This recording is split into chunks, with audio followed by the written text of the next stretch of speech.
Hello, how is everyone today? I have a Hello. special companion here that is giving voice and excited for someone getting a happy ending, right? Yes, we are. Yes, we are. You are the one who is like excited and is be like, Rumpel, justice for Rumpel. Yes, yes, yes, of course. Rumpel will have his true ending today. And then Everything we are else going was to just Fritz. a dream. And then we are going to Fritz because Fritz is a good boy and I want to do Walt as last because I feel like I'm really going to enjoy Walt. So we probably will finish Rumpels today and right after went to Fritz. So probably we'll be reading again the common roots, not skip it. So we are going to read it all over again. I hope that no one gets bored. Yeah, let's just go for it. Oh yes, Illy is floating. Um, No, I'm sitting in my rightful place in the game. mm-hmm.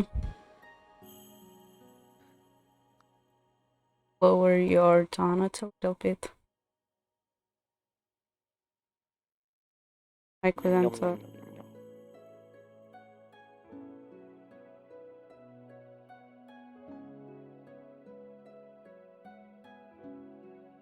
Oh yes, I need to change my OBS for my second screen.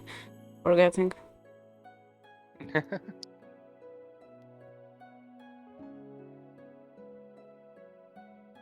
The worst part is when I do crafting streams. I'm just like, oh, I need to have my OBS on my second monitor, and then I'm like, no, I don't. I need to have something that I'm watching on my second monitor, not OBS.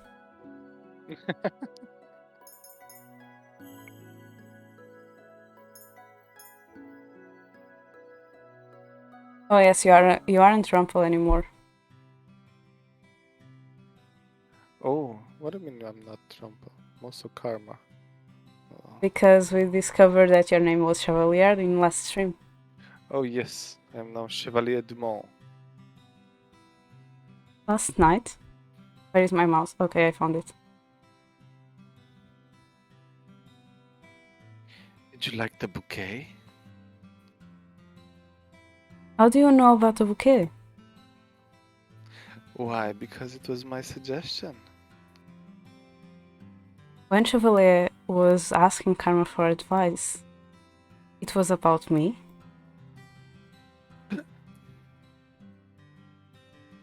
Look at the way she smiled on this. Last night must have gone well. I'm confused. What happened last night? Oh, I'm going to get Rumpel to give me all the juicy details when he comes downstairs. Why it feels like Ines is like really pure and Karma is just thinking all the way wrong. That's just karma, you know?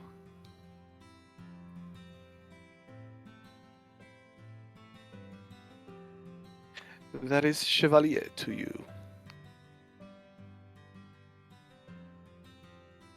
Chevalier appears behind Karma smiling. He seems a lot calmer today than usual. He glances over Karma at me. Sorry, mosquito. And we catch each other in a silent gaze. Seeing his eyes remind me of last night, which makes me inadvertently flush. Chevalier just winks at me. Chevalier? What is that? Something you say when a person sneezes? No, that's his name. Rumpel, that's his Chevalier, broke his curse yesterday. There is stunned silence from everyone in the immediate area. Even Delora walks over to us. What is about a broken curse? Was it you, Rumpel? He's going by something that sounds like a fancy cake. Raphael seems to be bursting into with excitement. So she is her usual calm self on the outside. I can tell by the bounce in her step and by the way she raises her voice to make an announcement that she is proud. Sorry, I'm just going to check Discord to see if there's a... Maybe I should put a donut on my head. When everyone was learned that Chevalier has broken his curse, people come to the table offering drinks and congratulations. Chevalier gets lost in the crowd, mostly of women, but much to my surprise, Chevalier does not flirt back with any of them. And then, in between our celebrations for Chevalier, front door to the mansion opens and Wells rushes inside.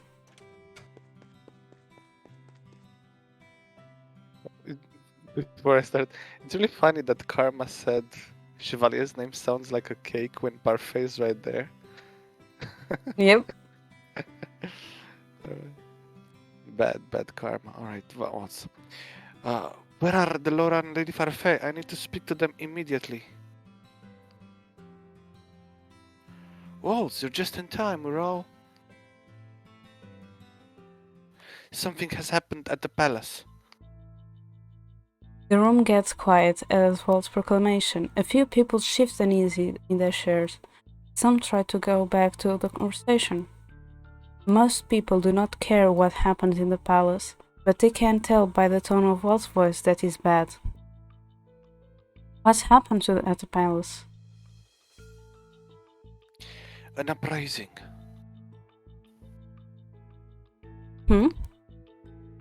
What? A coup staged by witches. Witches have taken over the palace. The information is so sudden it makes me dizzy. I reach out to grab the table, and my hand lands on the wood before I can sleep.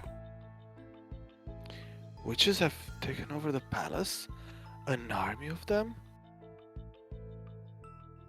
No, only a few.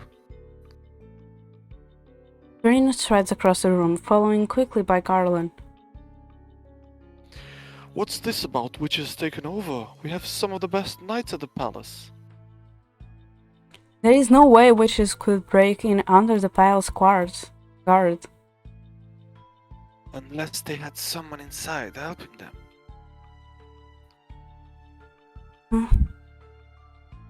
Alcaster?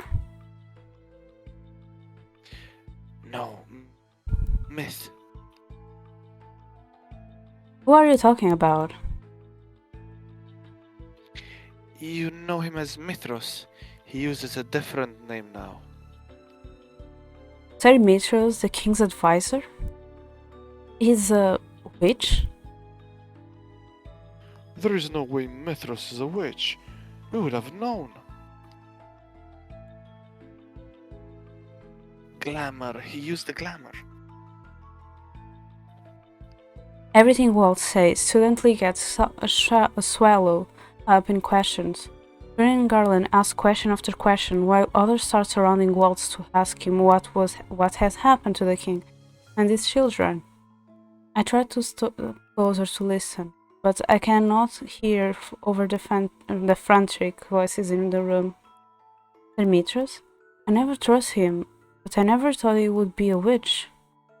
The room only quiets down when Delore and Parfait come to punctuate the conversation with their own demands for everyone to give Walt space.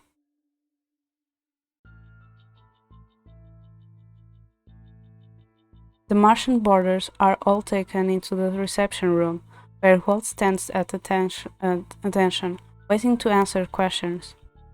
He explains that he was looking into a rumor about Sir Mithras from only a few days ago, when he found out about the witches uprising.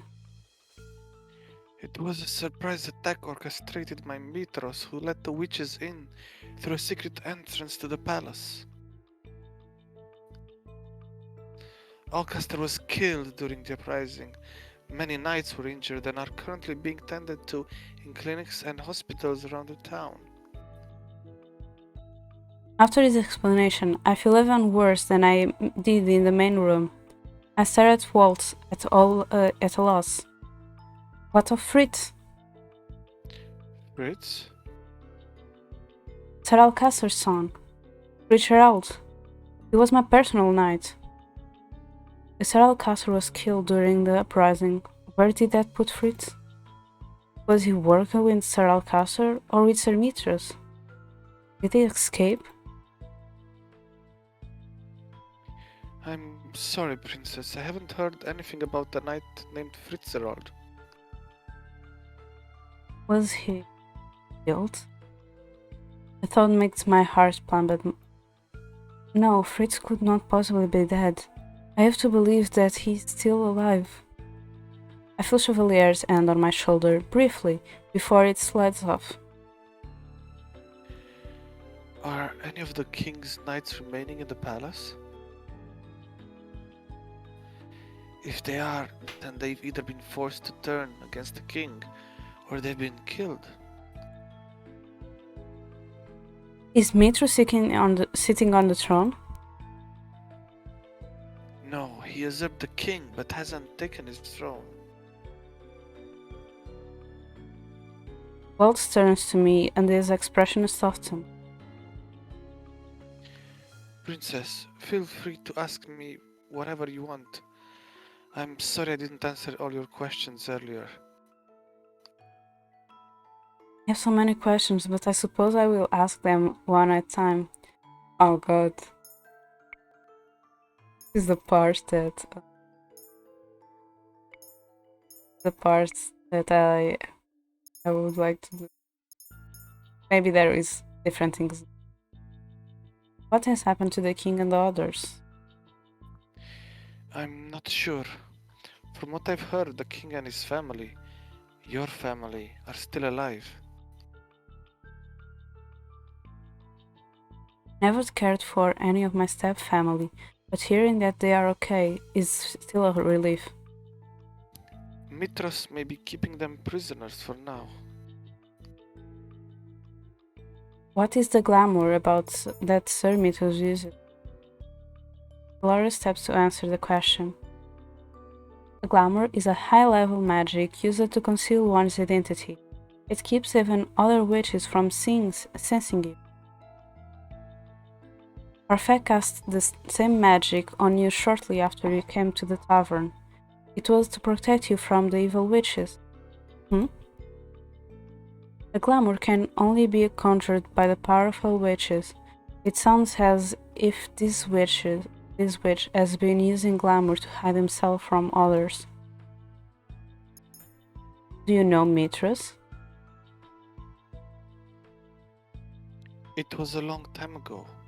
We both shared the same teacher. Teacher? Wait. Walt, are you a... A witch, yeah. So cute. He smiles at me, but it is weak and does not reach his eyes. Myth was always very competitive. I thought that he had died at the end of the Great War, but he's been in the palace this whole time. His disguise is so simple. I should have realized his name was so similar, but You couldn't have helped it. That's what a glamour does to you. maybe if I wasn't cursed, if I had more of my magic, I would have been able to sense him. I'm just starting to think, was Mitros who cursed Waltz? I don't know. Because Waltz said Cursed. Mitros was really competitive. Mm-hmm. So it would make sense. Because they were like rivals in school. Yeah, and like at least for Samito, since he was really competitive. Who has claimed the crown? As of right now, no one.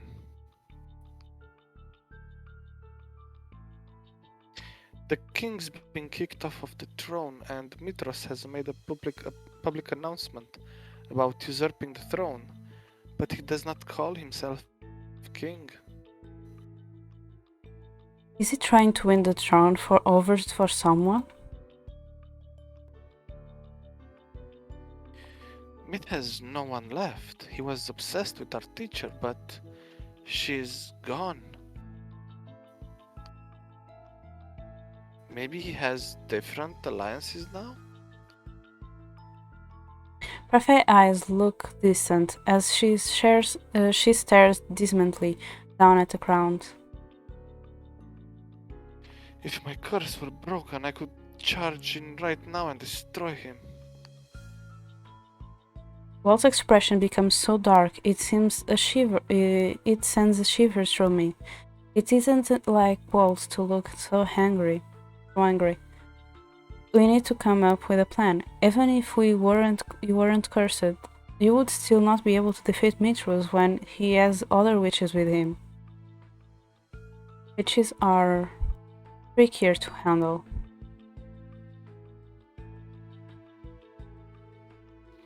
Can't just be plunged through with a sword, eh? I agree with Karma. If all of us go with swords and shields, we should be able to take the palace back. This is what we've been practicing for.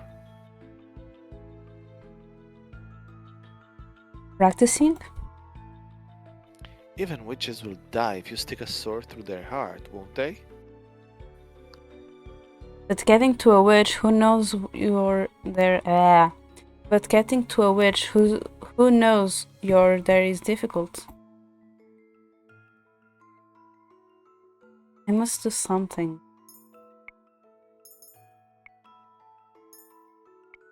So last time what did we do? We asked if there was something that we could do to help, and it was a wrong answer. So now the right answer is I want to help. So laggy for me on the game.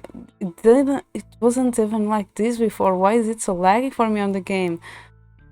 Chevalier wraps his fingers around my wrist and frowns. Princess. This whole time I have been living at the Martian. I was spared the fate of the royal family by sheer coincidence because I was cursed. I cannot just sit here and do nothing while the kingdom falls to a witch. It fell to witches before, and there were dire consequences. I cannot continue to be passive. I'll not let myself be like Mother. Princess, it's... I'm Diviana Riella Bride. I'm so used to say Diviana Luna Love, that was what I am Diviana Riella Bryden, the Crown Princess of NGL, and I will not stand by and watch when the kingdom is turmoil. The room goes quiet at my statement. Chevalier fingers loosen on my hand, and I can see a ghost of a smile on his face, though it underlies his sorrow. Spoken like a true princess. Whether or not you want to help, Princess, you really can't. You won't be able to use magic until your 18th birthday. That's when you become the bearer. I cannot let that stop me. I will find a way. Conversation in the room continued for a long while. At some point, it is said that volunteers are needed at the hospitals and clinics for the injured soldiers. Chevalier immediately volunteers. Only afterward does he look at me with regret. Princess, I'm sorry. For what? For putting my job before you, and after all I just said. He told me he was going to try his best to change. Rhea called him selfless for putting his work before her, but he would be a fool not to.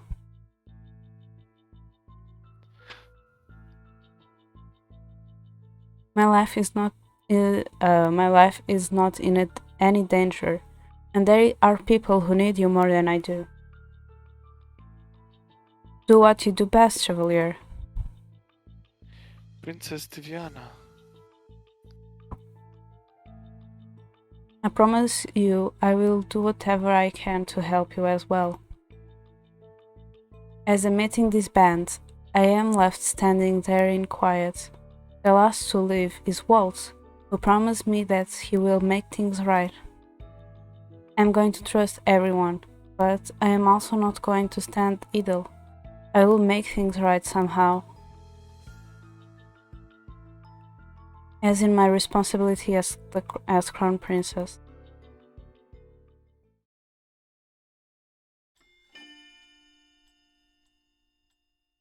The Chapter title 1. also changes. The Witch Puppet. Ah, another long night. Mm. The two of us are on our way back to the Martian. After visiting a clinic in town, we were there for hours, and it is a relief to be out in the open now, where I can feel the wind on my skin. Are you okay, Princess? I know that what you saw must have been difficult. I'm sorry I couldn't shield you from the majority of it.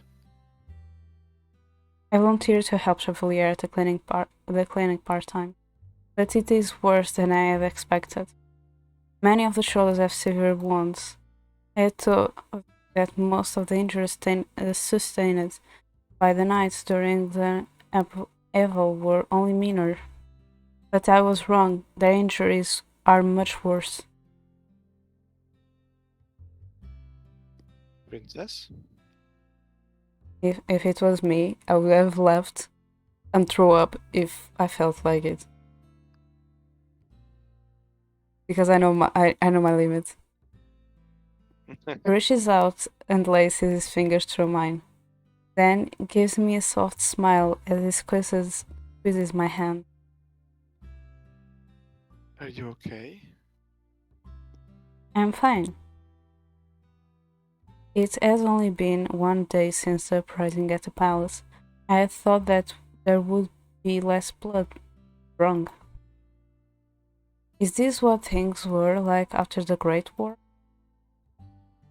I wasn't a fully certified doctor after the Great War, but I was an assistant. It was far worse than this, Princess. Cannot have a repeat of the Great War. I do not know why Mitros would kill Sir Alcaster and take the throne without claiming the crown, but the witches already have a bad name and he is making it worse. I cannot help but remember the white smiles Mitros gave me when I was still living in the palace. Every time I felt his eyes on me, felt there was something strange about him. There was always a cloudiness on his eyes, something unreadable. He was excellent at his job, but always an enigma outside of it. A sudden breeze chills my skin. Let's go back before you freeze out here. The two of us begin our walk back to the Martian. Thoughts of the palace, the king, and my step-family cloud my mind. Since I have been staying at the Martian, I have not seen Rod's once. I was never sure if it was because he was ignoring me or if it was because he only wanted to speak to Parfait. Regardless, I hope Rod and his family are okay. I would never wish this treatment upon anyone, not even the ones I hated. As we walk, I glance at Chevalier, whose head is tilted skyward. I catch the glimmer of light in his eyes and smile. Even for just a moment, I can't forget about everything when I am beside him. He has a way of taking the weight off my shoulders. But as a crown princess, I cannot let others carry my burden for me. I find ways to protect others, even if it means putting myself in danger or harming someone in order to protect someone. What do you think is easiest and fastest way to kill someone? Hi Albert, thank you for the lurk. Chevalier body goes rigid beside me. He stood to stare at me, wide-eyed. I'm asking just in case I am ever in danger. I have never thought anyone before. I can retaliate, but I do not know how to actually harm anyone. To kill someone is to end a life. It is stealing away a life that others might love. You bear the burden of that death for the rest of your life. Pull myself away from him. But Mitros is not an innocent man. Would you rather be he killed the royal family instead? No, it's not that, princess. I know he must be stopped at any cost. It's just. I would never want you to have to kill someone. How would you know? How would you know what it was like to kill someone? You have only ever helped people, not hurt them. You saw the soldiers in the clinic today. You saw how close some of them were to death. Did you see the hollow look in their eyes?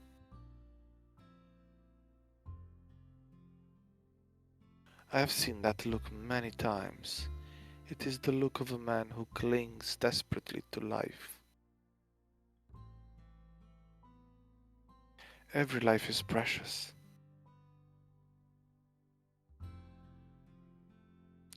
And the life is still a life, whether it's vile or not. It is still a responsibility you have to bear. Talking about Bear, I. Choco is having their celebration stream on Sunday. And continue. Yes, and there will be a giveaway I and think other it would be things. multiple giveaways, like random giveaways.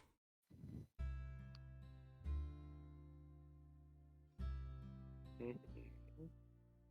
But you can go. You I know continue. how valuable and fragile lives are because I have helped so many people. Oh, okay. We stand quiet for a few moments, facing each other. I know I am at an odds with Chevalier. He speaks the truth, but I also know what. I also know that I speak my own version of.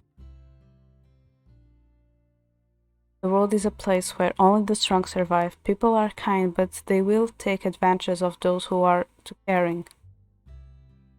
Ria told me that Chevalier was so selfless he became selfish.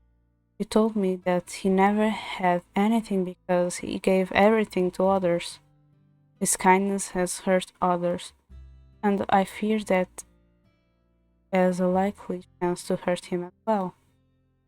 What if he is reluctant to hurt anyone causes him to be the one that is injured? Julia suddenly breaks the silence. Most people think that the easiest way to kill a person is to stab them through the heart. What is this part? Those people would be wrong. Puts his hand over his heart and stares dismally down at the ground. He removes his hand briefly, but only to reach for mine.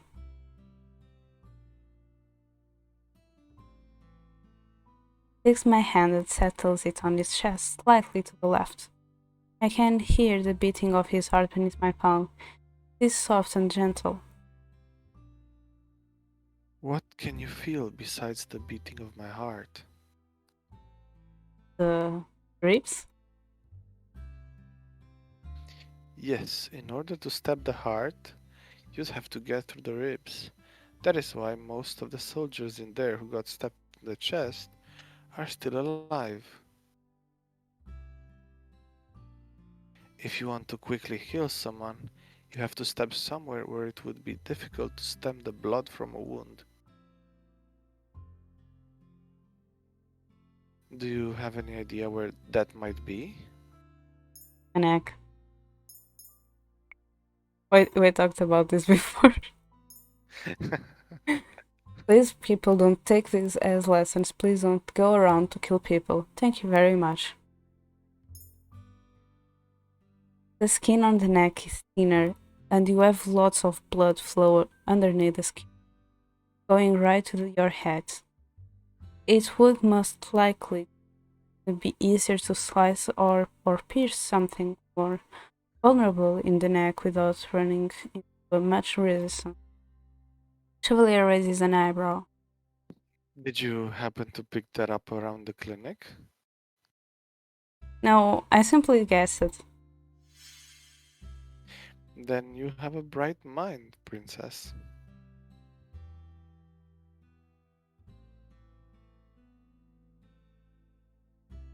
I study science, and it would be bad if I don't know it. Chevalier moves my hand to the side of his neck. My finger curls slightly when I feel his heartbeat reverberate beneath my fingers. This part is where you can find the jugular vein and the carotid artery.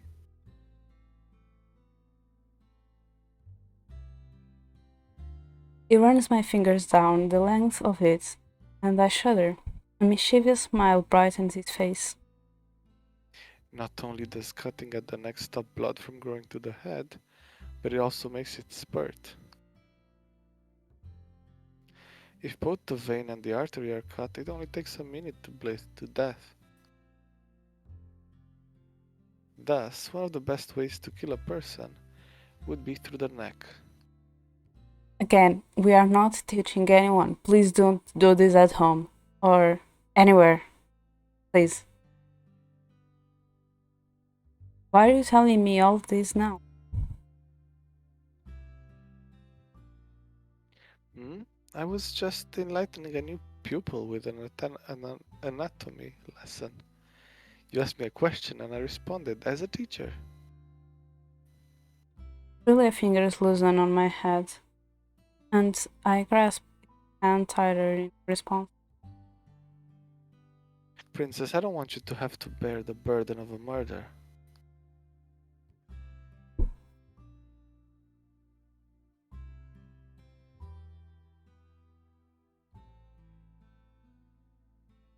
I promise that I'll protect you, so you don't have to defend yourself with violence. I took it. For everyone that is here, the person who is giving voice to Rumpel is Illy.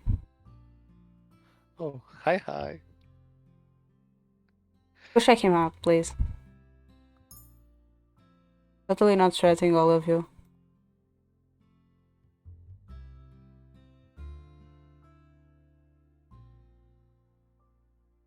I can't use the sword or magic and I don't know how to fight, but I will always be there to protect you.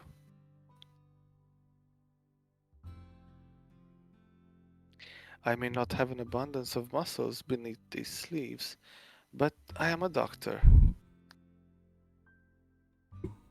No one knows the body better than I, so though it may not be heroic, I know how to hurt a person. His sincere expression, so pained, tells me that he's telling the truth. I do not want Chevalier to hurt a person either. It would destroy everything that he has worked through as a doctor. He has seen so much suffering, and yet always seems untouched by it. I will do anything I can to protect his.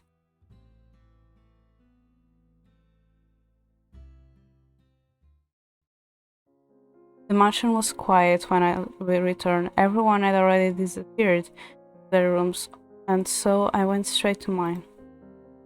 I also forced the Chevalier to go back to him. He has been on his feet all day, and he needs to rest.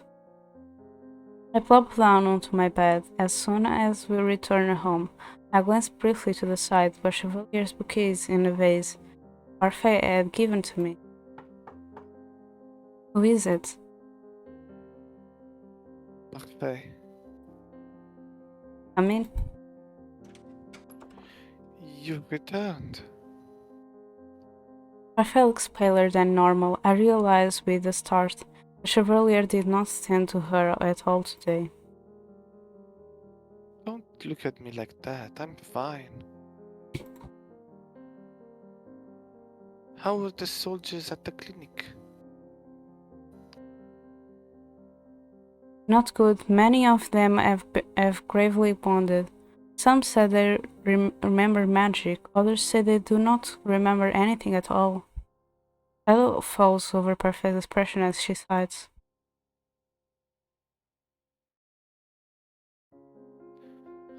So the circumstances are dire than we thought. It is a good thing Chevalier is there to lend a helping hand.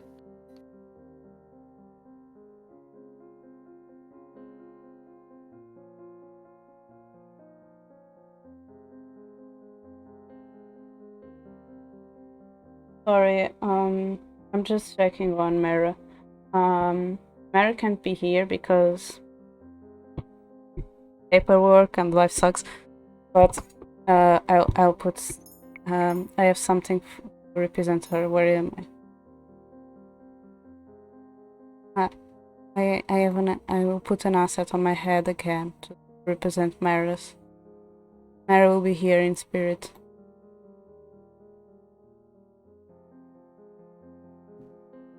Donut Mera. Can we eat the donut Mera? No, don't eat my sister.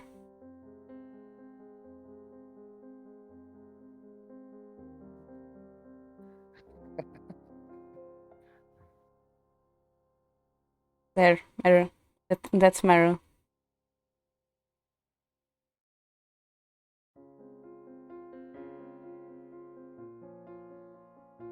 Also, for who is interested, this is Mara. Did you all manage to come up with a plan? It's proving more difficult than we anticipated.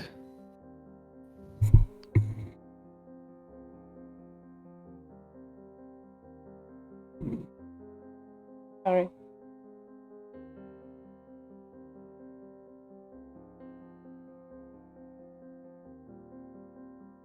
Delora and I are willing to put ourselves in danger. What is too because you can use magic to a certain extent. The knights and Karma have their blades.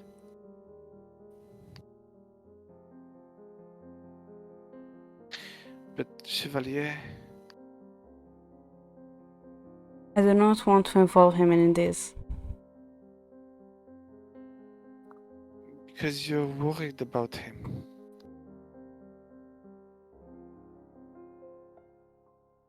Of course I am. You've grown, princess.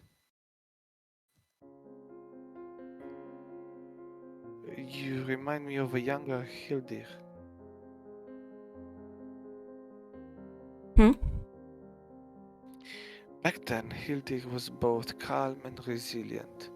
One moment she could be smiling ear to ear, the next she could be strict and unmovable as the coldest ice. The two of us were like sisters. We did so much together. We learned together, explored the kingdom together. I can say with all certainty that we were the best of friends.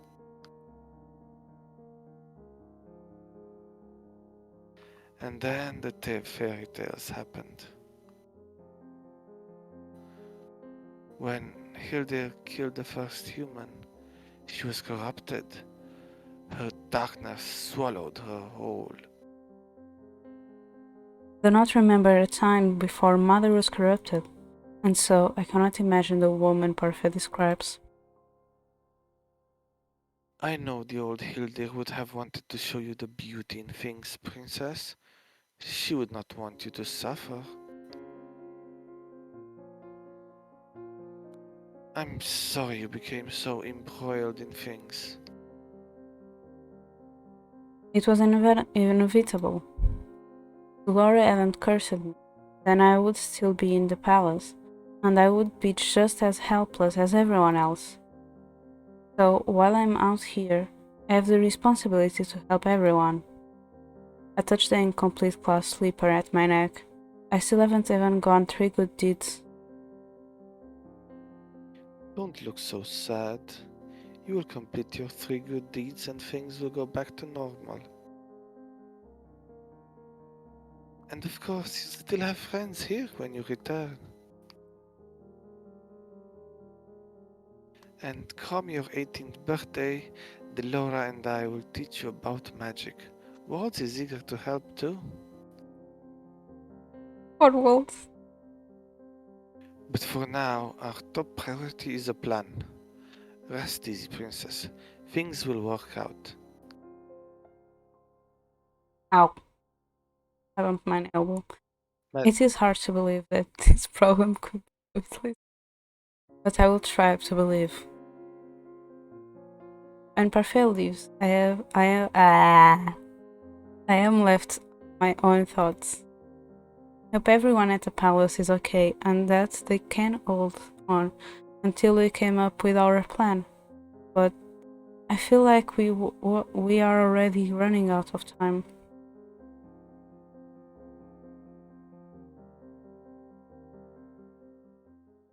Days go by and I find myself assisting Chevalier at times. Other times, I remain at the Martian to help conceptualize a plan. None of our plans have actually shown any promise yet, but with all of our minds put together, we should be able to come up with something. A week later, I find myself standing outside the clinic door, waiting for Chevalier. I'm sorry to have kept you waiting, princess.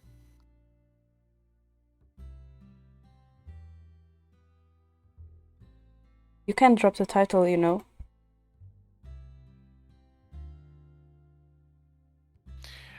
Diviana, but you are a princess in my eyes.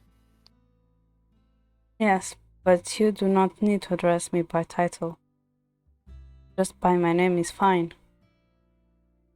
Chevalier reaches out to take my hand, then immediately pulls his hand back, eyes wide.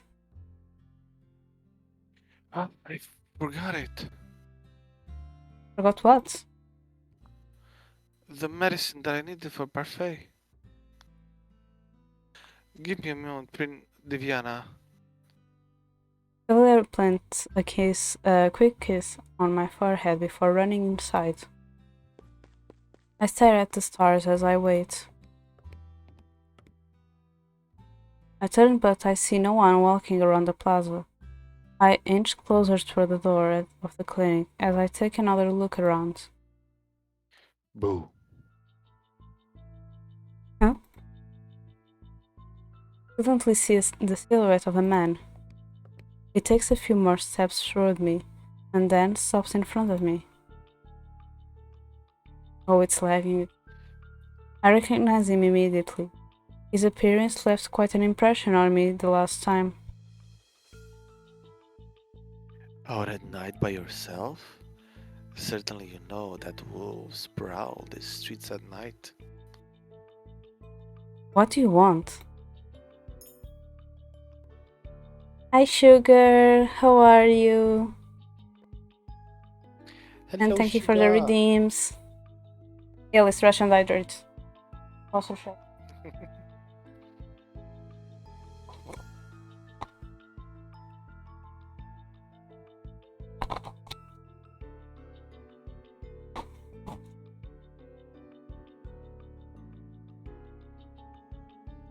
Why always that I stretch, some part of my body needs to.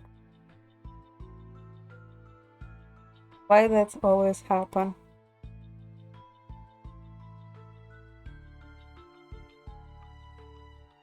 The game is going well so far. Illy is really excited for the end of this chapter of this route.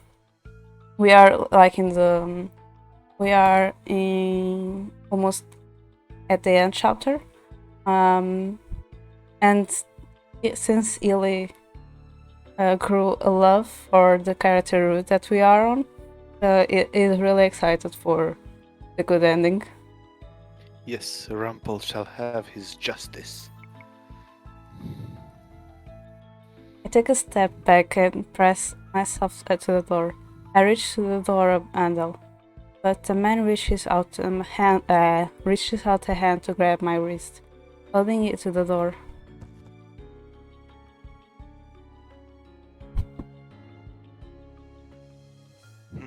I'd say my answer to that question is complicated, princess.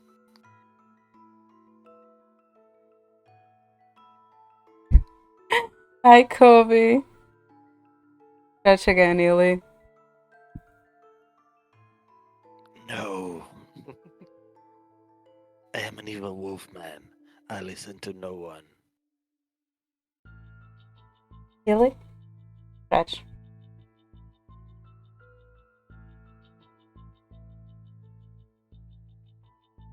And another thing, I thought that you were a squid, not a wolf. Oh, right now I'm an evil wolf man. But hi, Kobe, how are you? Hmm?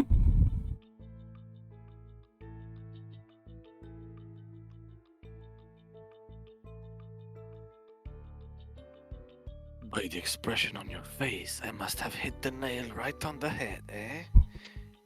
You are the princess. How do you know who I am? That is part of the mystery, isn't it? I attempted to wrestle my wrists out of his fingers. Come with me quietly and you won't get hurt.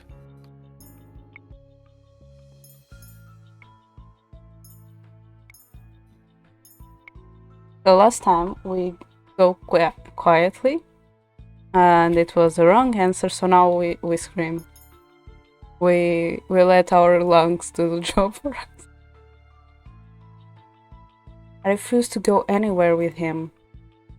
I open my mouth to scream, but before I can even breathe, the man's hand flies to my mouth. You're a disobedient one, aren't you? I struggle against its grasps. It does not take long for the grin to fall from his face. It's replaced with a look that lacks any amusement. I enjoy seeing you struggle, but I'm afraid we've been out here for too long. I bang my shoulder against the door, and a resounding creak follows my attempt. No more Mr. Nice Guy. The man opens a small vial right in front of my face. Something sweet wafts there, and gently feel myself falling into darkness as I collapse.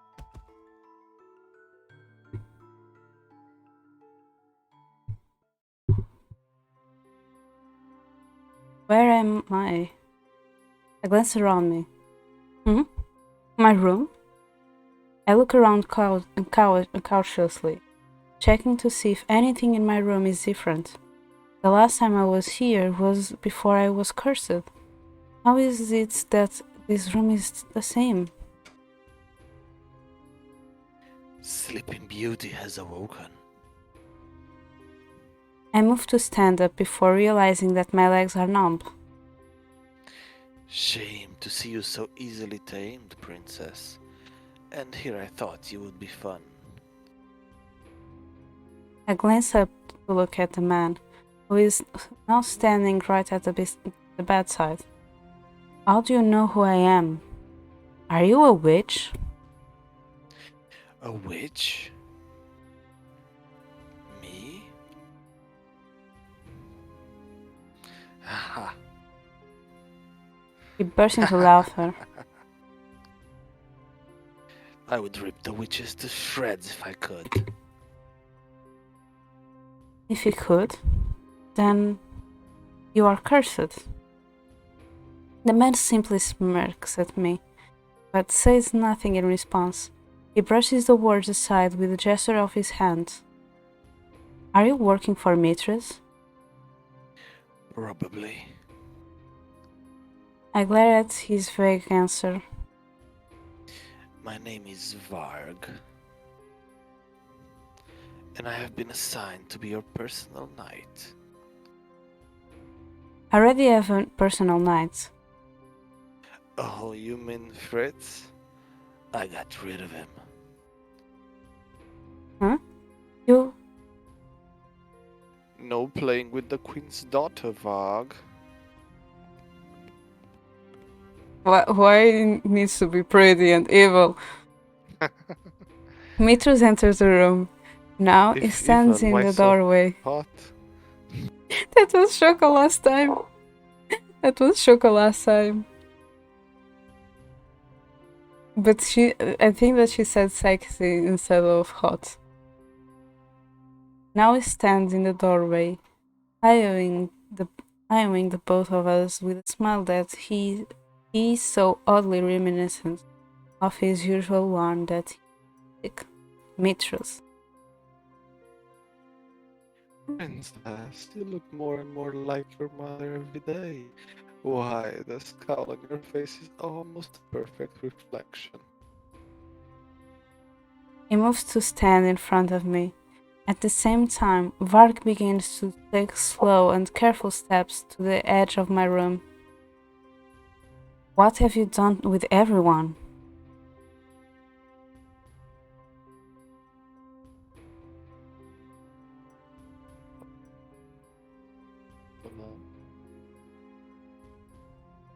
What?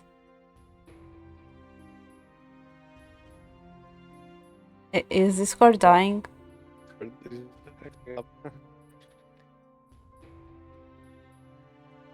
image is not coming through for me. Hold on. I can check it out. What? Stream. Consequential or consequential? What? Mistress clicks his tongue impatiently.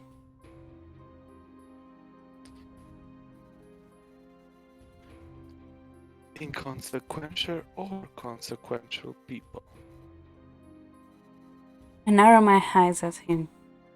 I have no idea who he defines as inconsequential or consequential. Where are the king and the rest of the family? Where is Fritz? Were you the one who killed Sir Alcaster? Inconsequential and consequential then. To start, your knight is gone, princess. I've replaced him with Varg here.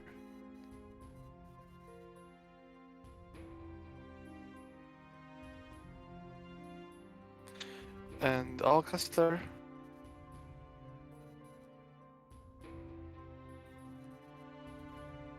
Well, we had a common cause at first.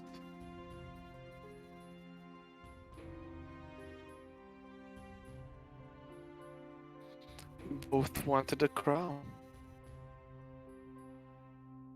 Sir Alcaster was also betraying the king?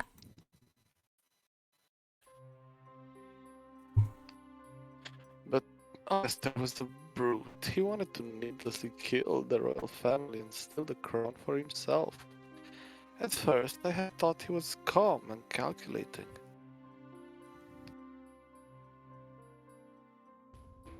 But it turns out that he was just a power-hungry fool. Though I did want to take the crown, I wanted to avoid the bloodshed of certain important people.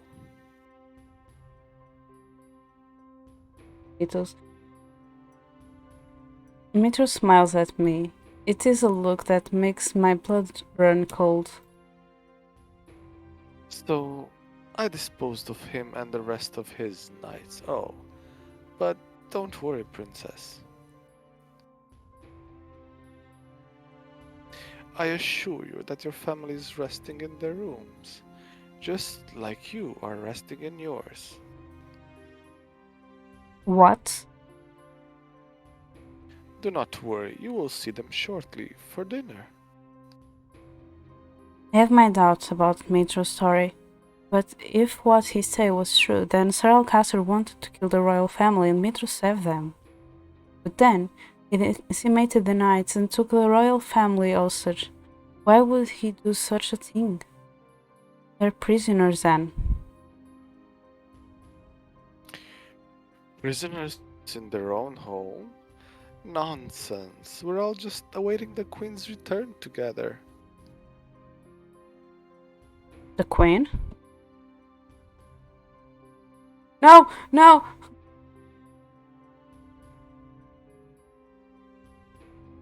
My mouse was slightly down, so instead of passing, I opened Chrome.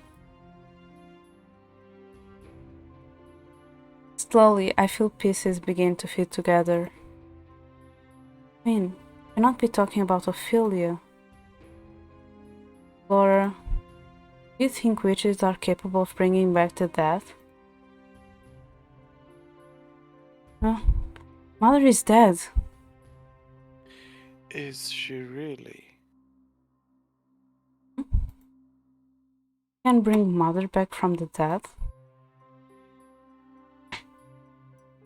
We can, Princess.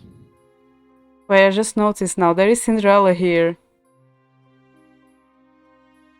This is Cinderella. You can see my mouse on screen, alright? Yes. You can see my mouse, right? Like the little white crystal, you can see it. Yeah. Yeah. That is Cinderella. That's exactly Cinderella from Disney. And who are the other ones? This looks like the Like dress the from Princess and the sisters? Frog. They are just random other princess because like this one, the dress is similar to Princess and the Frog, and this looks a lot like Bella from Beauty and the Beast. And the two ones with the cone hats look like the I fairy think godmothers? no. These also have. I don't think. I think that those are just other princesses' dolls.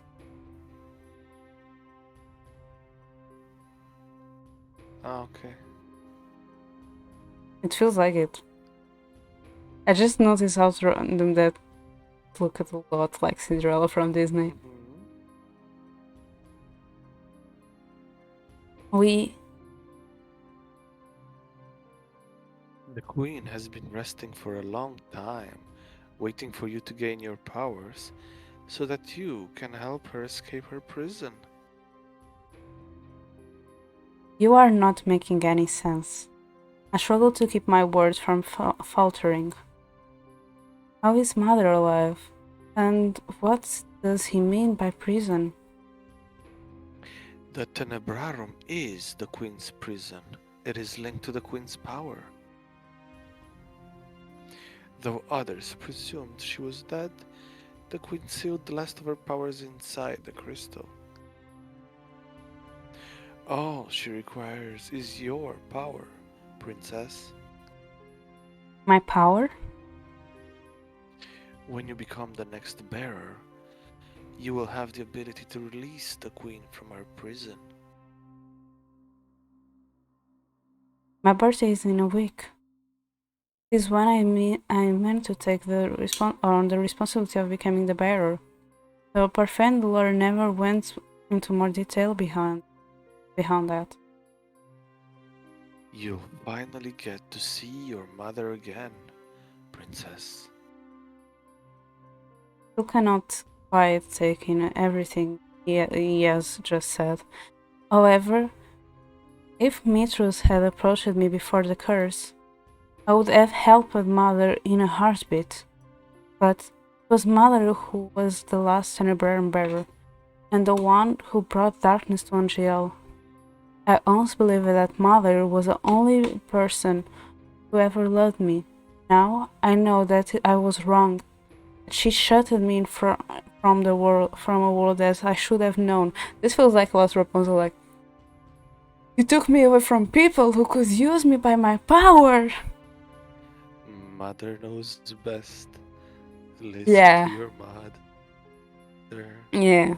Again, Mother Gozel's wife. But still, even now, I wish she was here. I take a deep breath. But I cannot afford to be selfish. I cannot put anyone else in danger. I will not help you. You don't have a choice, princess. I have set the stage for my queen's return. All that's left is to free her from her cage. We will speak more of this at the dining table. Mistress leaves the room, leaving me briefly with Varg. Varg smiles at me beneath his mask, then brings his index finger to the temple on his head and loops it. He mouths the word crazy. He said you would tear witches apart, so why do you serve Mistress? A good question.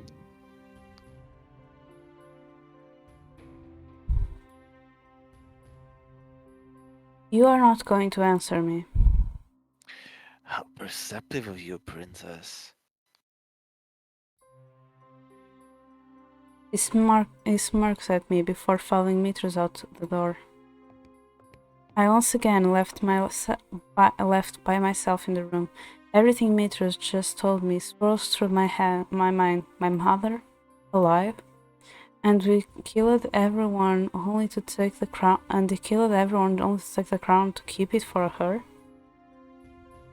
A shudder runs through my body. She cannot return. I spend the next hour looking around my room for things that my head might shape. I know where everyone else's rooms are, but I have no idea how heavily guarded they are, and I doubt I could help them. I must return to the Martian. I test the window, but it is locked. Probably with magic. I search my shelves. Dolls that use it to comfort me, and do nothing from me. Last, I check my drawers, but though there are many things in them, there is nothing that looks like it could help me escape. As I am searching, I came across a box and paused to pick it up.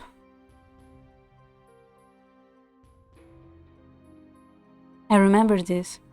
It was given to me by Mother with strict instructions to not open it and always keep the key hidden. I search the drawer again for the key. The moment I begin to set the box down, I see a small golden key at the bottom of the drawer. I pick it up, and I am about to open the box when I stop. It's hardly a priority right now. I set the key down next to the box. I should be searching for a way to escape. Turn to see Varg smiling, face at the door. You look like a criminal who's just been caught doing something naughty. He's a criminal himself. Maybe we're meant for each other. Not going to answer. I narrow my eyes as he approaches behind his back. I can make out the open door. Don't even think about it. You don't want me to bounce you in the hallways, do you?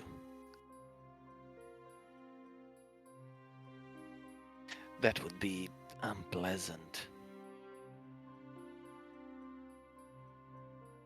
Varg grabs my wrist. I attempt to struggle free, but he holds it tight to me. I will be your escort to dinner tonight. I keep my head held high as Varg escorts me from the room. On the way to the dining hall, I glimpse the rest of the palace. It is mostly empty, save for a few soldiers. Soldiers that do stand there have a glazed look in their eyes, and look right through me. Puppets. A spell cast by Mistress? Varg does not answer me, and as he pulls through the hallway. So soon, I find myself in the dining hall. The guards usually standing by the walls are gone. Now, there is only the royal family and them, and they seem to be unarmed. You? Mm. I see recognition in the king's eyes. My heart flutters as he stands or tries to.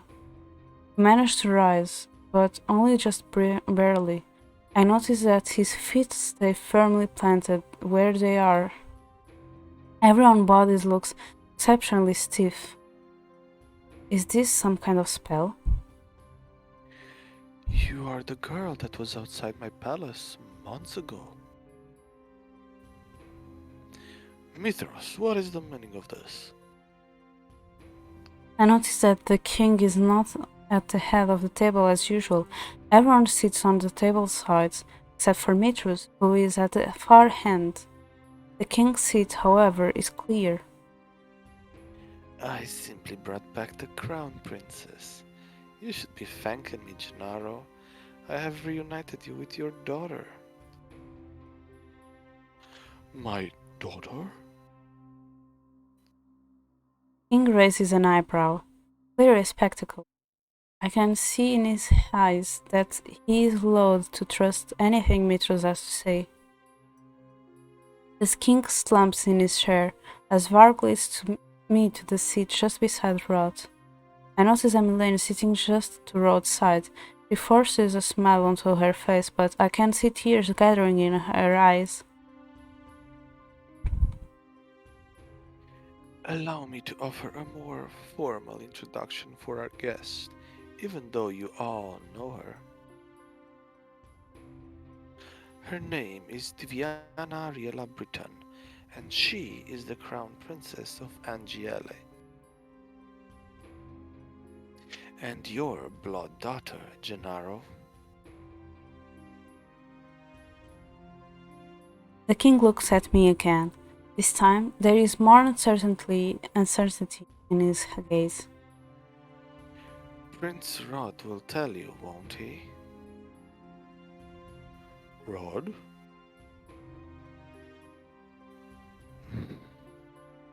Rod looks at me, his gaze quiet but expectant. I turn to the king and to the rest of my step family.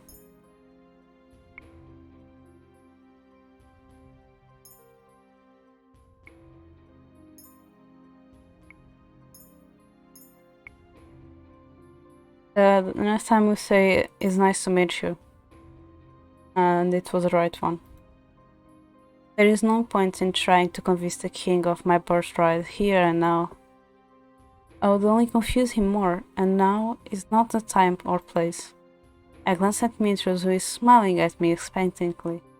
Besides, Mitchell must have a reason for insisting on my birthright right now. Most likely, it just means to confuse the king more. If that is the case, I will not play into such a petty scheme. My name is Iviana. Thank you for your kindness that one time.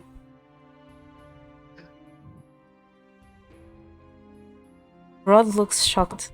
I scowl at him before turning to look at Mitrus. Mitrus' smile was as twisted into a frown. I feel proud in seeing him caught off guard.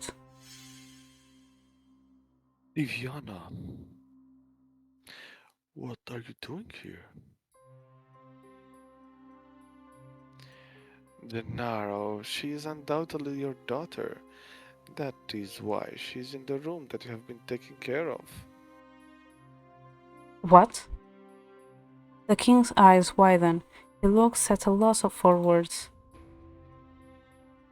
Princess, the king has been keeping your room clean and tidy for the sake of nostalgia, and he has no idea why. Magic works in interesting ways, doesn't it? I was wondering why my room wasn't changed, but could it be that the king remembers me somehow? I look up at him, but he has already glanced away from me. His expression is a complicated twist of confusion and helplessness. It seems that even the king does not fully understand. I turn to Mitrus. It can work in both good and bad ways.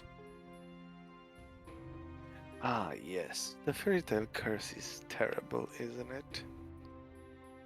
I catch Varg's eyes from the side of the room. He glances away from me, and I follow his gaze to the corners of the room. I hadn't noticed them before, but now I see clothed figures hiding in the shadows. Witches! They must be the ones holding everyone in the place. They try to escape. But not all magic is terrible, like the magic we will use to revive the queen. You are insane! Hildur is mad!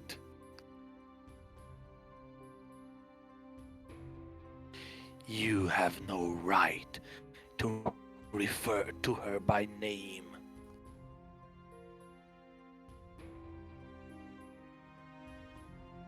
Sudden chill envelops the room. I can feel actually icicles on the table. I pull my hands away. Now, we are going to eat dinner, and we are going to enjoy it. And every day will be just like this until the queen returns. Rod glares across the table at Mitrus. Why? Why would we not enjoy dinners together? That's not what I meant. Why go through this charade day after day? Stare across the table at Mitrus glaring. I already told you before I had to clear this place of traitors. Alcaster planned on stealing the crown and I stole it back. But because the time of the Queen's revival is so close, I have decided to keep the crown with me until I can return it to its appropriate owner. Hildur is... Queen Hildur is the true owner of the crown. I thought it best that we all wait her arrival together. But know this, when my queen demands it, I will kill all of you. I simply refuse to act without her orders.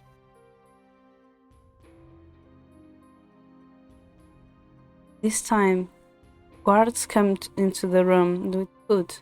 They set it before us, and we are forced to eat beneath Mitrus' watchful gaze. But I try to spot an opening in the dining hall. I can find no way out. It's really a prison. 2 days pass. I have been searching for ways out and trying to ease more answers of Varg and Mitrus. Neither of them is very forthcoming. Both enjoy speaking in riddles. Varg especially is an enigma. Whenever I try to ask him about Fritz, he smirks at me and remains silent.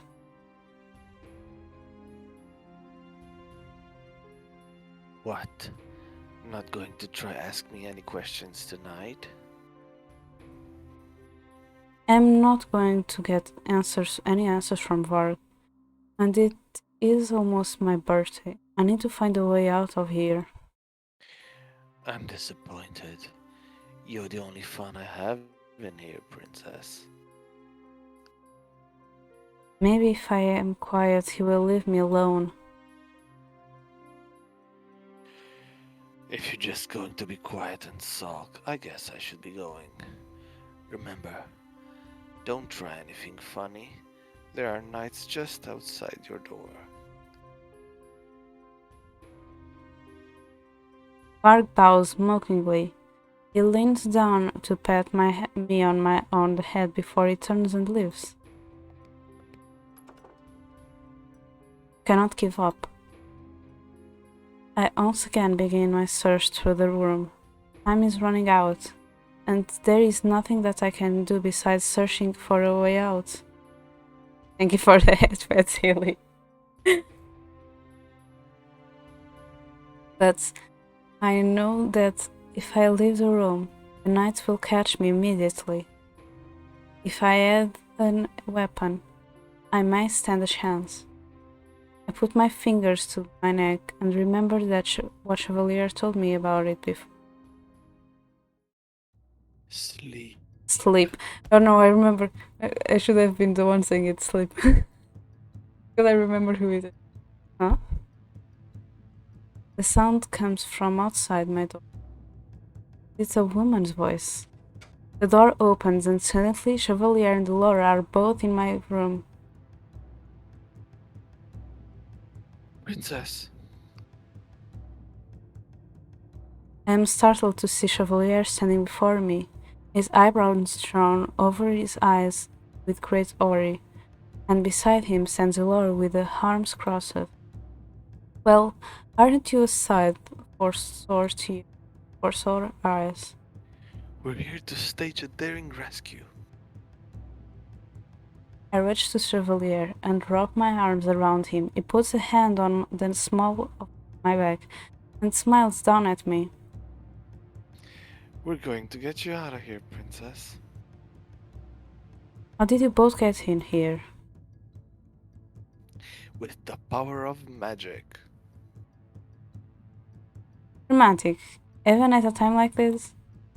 The two exchange a look before looking at me seriously. Parfait, Walt, the knights, and Karma are all here. We thought we'd just be fighting witches though. We weren't expecting the knights. No matter what we said, we couldn't get through to them. They're under a spell. Mistress. He wants to release Mother. Both of them look at me with confusion. What? Mother is still alive, just inside the Tenebrarum. Mitrus wants to bring her back. That is impossible. The Queen is still alive? Tavera looks weary, while Dolores' expression is more rigid and resolute. We cannot let that happen. We don't know how the Queen would be alive in the first place, but... well, we'll worry about that later. Right, we have time later to discuss the specifics of everything, but right now we need to get out of here.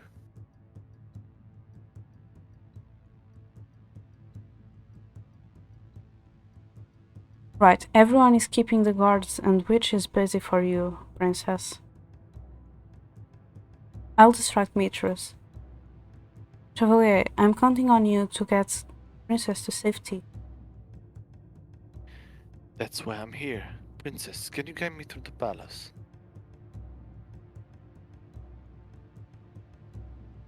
I cannot just leave everyone here. Don't worry, Carlin is saying to see your family. No, I cannot just leave everyone in the march here to do things for me. Diana, we cannot afford to lose you. I told you I would do anything to protect you, and I will. The sooner you're safe, the sooner we'll have the advantage.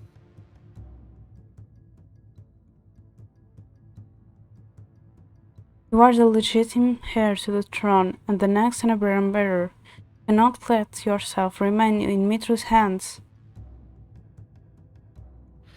The situation is indeed most dire, so for now, we must hurry. I nod my head feebly.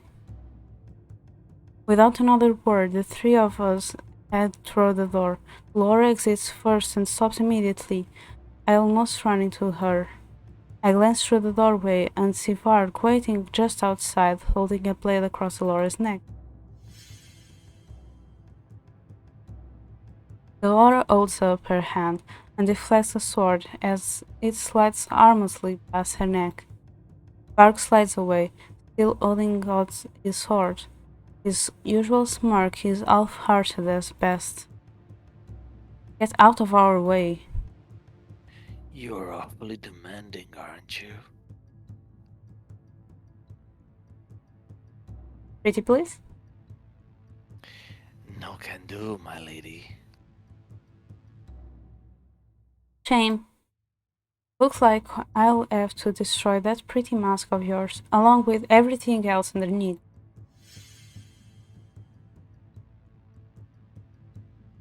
Laura holds up her hand and summons a wall of electric orbs. With a flick of her wit, she sends them rushing through Varg, who dodges with surprising speed. Varg's movements appear slushy, but I have seen his fast reflex. He's playing with Laura, even though I do not think he has the advantage.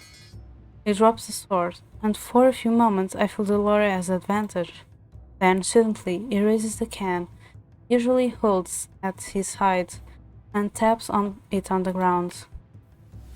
A burst of smoke escapes from the bottom of it, shrouding the room. An enchanted cane? You're not the only one with tricks up your sleeve. Laura! Julia, get her out of here!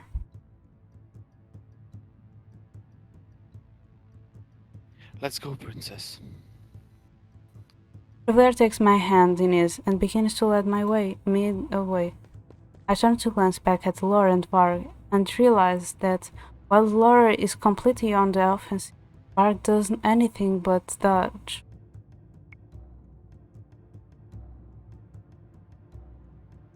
Hi Nomi!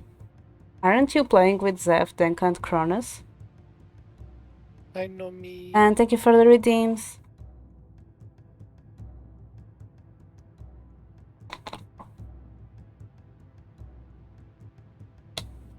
Illy do the redeems as well.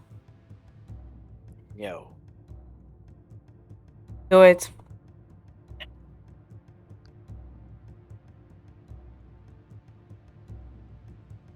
Getting bullied over here, Nomi. You see this? You aren't getting bullied.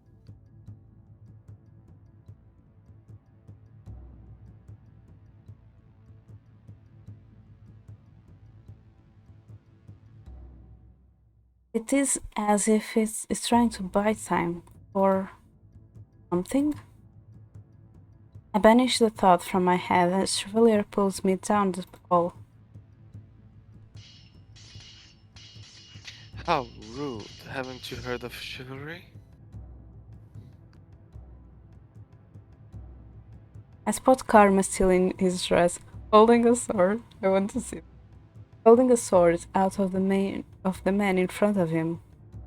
When the man lunges, Karma dodges back and grunts as his back comes to the hall. I suppose chivalry's dead then. He steps off to the side as a possessed knight attacks him with his blade. The sword catches his dress, but does not hinder him from stepping forward and aiming a jab with his sword beneath the knight's armor. The knight kills, but the sword does not fall from his hand. Karma looks up at us sharply.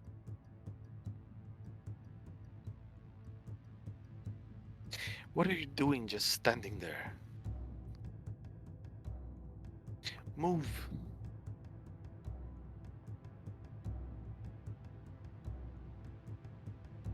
It takes me a moment to realize that just as I was frozen, so too was Chevalier. His face is pale as he grabs my hand again, and once again starts rushing me down rushes me down the other end of the hall. Chevalier's steps are wider than mine. I have to struggle to keep up. But the further we go down the hallway, the more apparent it becomes that there are too many obstacles in the way. We pass Julian and Garland as we move to, and they manage to clear the path for us. Knights, will this not stop moving? till Mitros is defeated? I hope the king and everyone else is safe. As we pass Shurian and Carlin, I tell them where the royal family is, but I have no way of knowing if the words reach their ears amidst of all the sounds. Chevalier? So the stab wounds in the armor that I saw earlier were from the knights themselves. But why would they battle each other? What? The puncture in the armor that we saw at the clinic. The stab wounds in the gut and at the arms. Chevalier's eyes are so distant, it is as if he is looking right through. They were. We need to keep moving. I take his hand and lead him forward. I do not know what he was talking about, but we can talk about it later. Right now, we have to escape. We are closer to the palace entrance when we see them. A group of knights stand in two lines, on both sides of the wall, facing each other.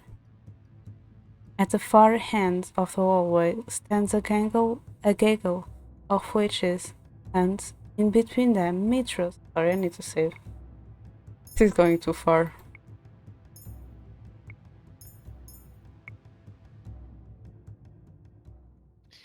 Good evening. Did you enjoy your stroll around the palace? Chevalier immediately moves to stand in front of me. Cloudiness is gone from his eyes, but what leaves his mouth is not a demand but a question. How could you do this? How? It was quite easy, actually. You know what I mean. Why would you make the knights fight one another?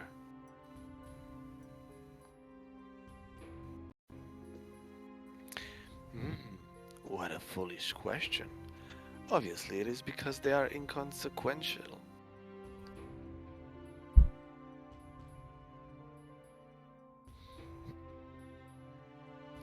On a stage, some pawns exist as easily replaceable extras. I am interested in keeping only the actors. In the grand scheme of things, the extras aren't needed. In fact, I can make them do whatever I need in order to get the best outcome. He snaps his fingers and the knights raise their swords. I tense, thinking that the knights are going to turn to us, but they never do. Here is an interlude for you to enjoy. Huh? The knights are attacking each other. The sound of metal ringing against metal fills the air. The knights' swords arc, dive and stab. Matros watches from behind them, and sly smile never leaving his lips. The two of us only stand there, turning into silence. It isn't long before we can see red. The smell of blood begins to linger in the air, and the swords cut through flesh. Abruptly, I snap to my senses. I attempt to move forward, but Chevalier remains firmly grounded.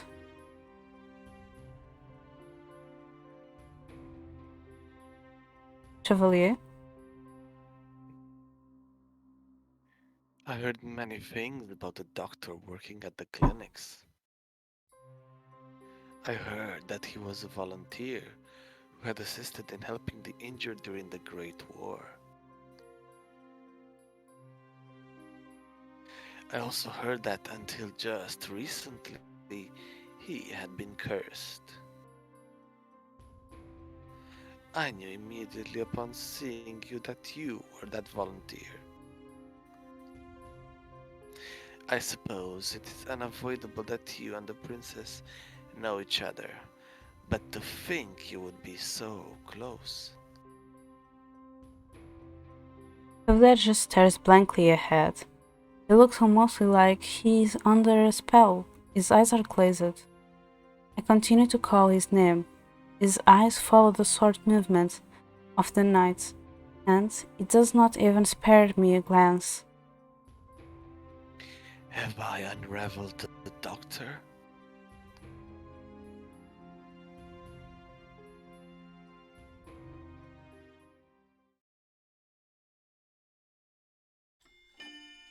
Not like mother. Who knows best? Chapter 10.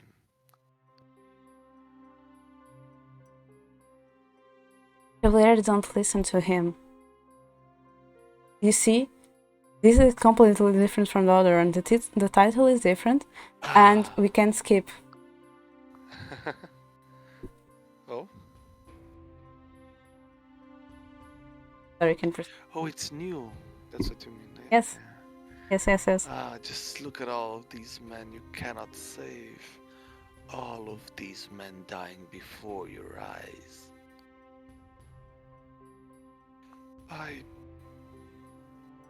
Chevalier, we have to get away from here. How many people have you really saved? In the grand scheme of things, you have no talent. That is why you sought help from a witch.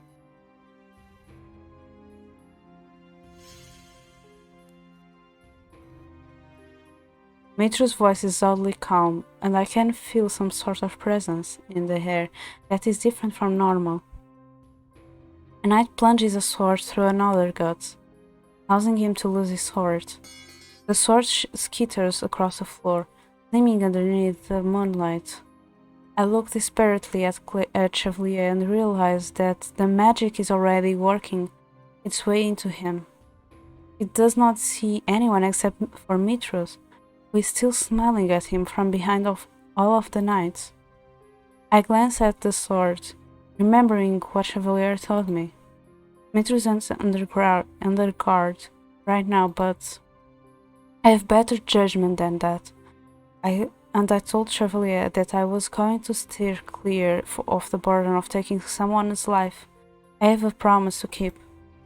I gaze up at Chevalier and realize that this was how we looked at it every time he regained the memory, like he was stuck in his own mind. Hi Boyshu, how are you? Yes, it's been good so far. There's only one thing I can think of to get him out of his trance. Please slap him. I'll clench my hand into a fist, and I punch Chevalier in the face. Thank you! I was waiting for this since day one. No. God's my face. Huh? Impossible. Chevalier's eyes clear, and when he looks at me, I can tell he is distraught. But his eyes are seeing the present. Sorry, I thought I lost you. I suppose I needed that, didn't I? Punching him was even better than slapping him. Chevalier smiles.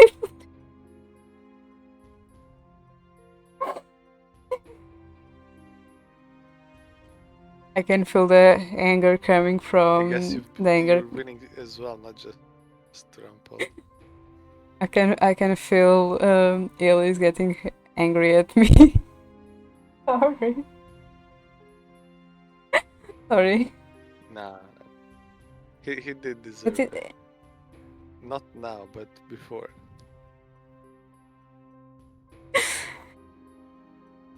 Surprised that it's not protecting your boy. Sometimes a bit of hurt is good. Chevalier smiles sheepishly. It is fleeting and gone by the time we both turn to meet us again. Chevalier looks straight past the still fighting knights.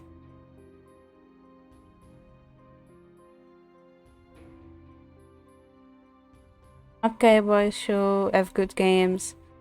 If this bothers Chevalier, which It must. He hides it beneath a neutral expression.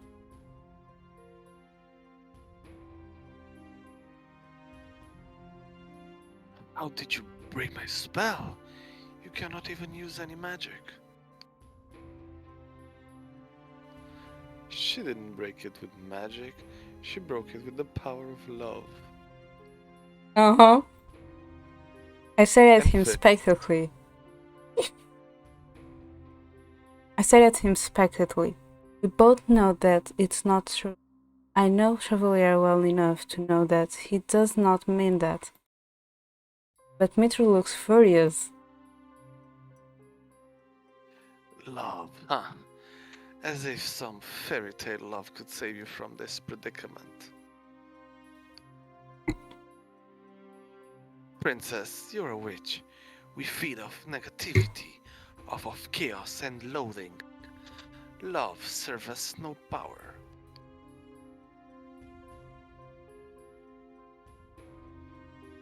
Life is about balance. Diviana taught me that.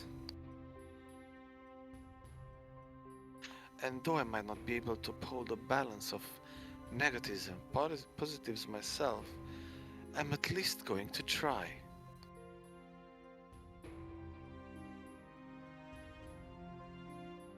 You could try to do the same. Maybe look beyond your depressing life and start reaching for something that gives you happiness. Something that won't plummet you back into the same darkness. Naruto talk no jutsu happening right now. Mitro snaps his fingers, and the knights all freeze. Then they turn to us, swords raised. I do not need to be lectured by some lovesick fool. By all means, cling to your love. I will show you how fragile it is.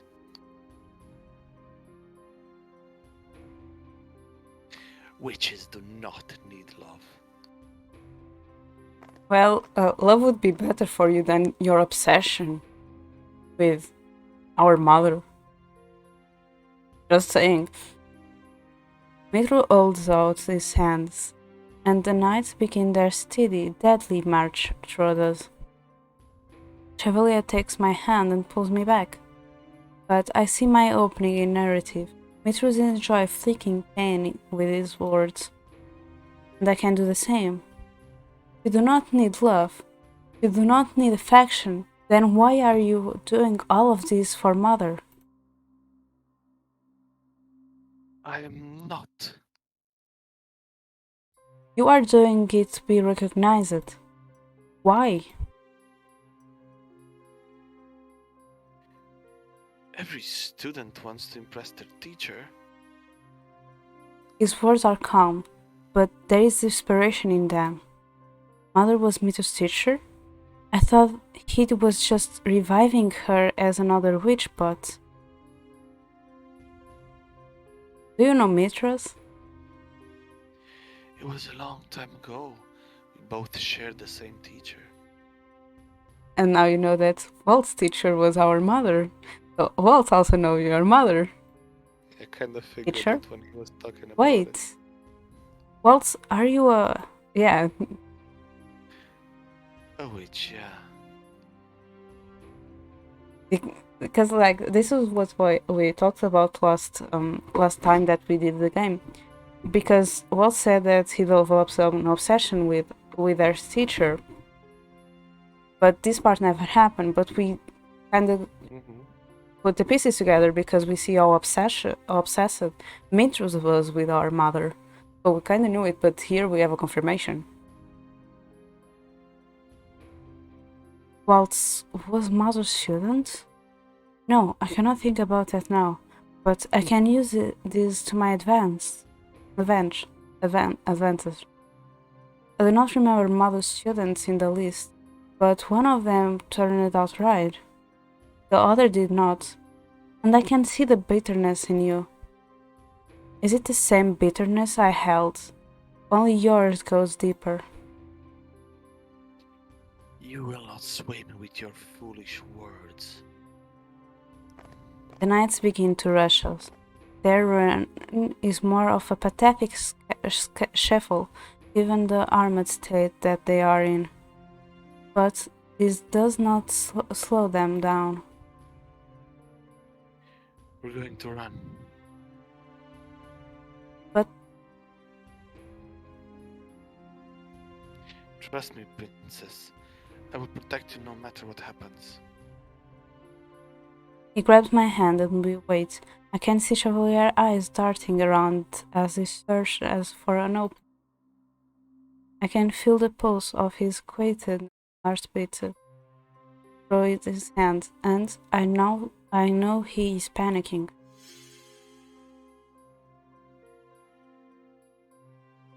That circle was different. Suddenly there is a massive luminescent cold hall in front of us. The knights stumbled right into it, their swords hitting the bright barrier. This was probably parfait, because Laura was kind of reddish pink. Mitchell's was green, so this is probably parfait. Yep. Are you okay? Parfait rushes to stand in front of us. Mitchell's expression is a cold, angry glaze. He measures the situation with critical eyes, and then it returns away and begins to dart down the hall.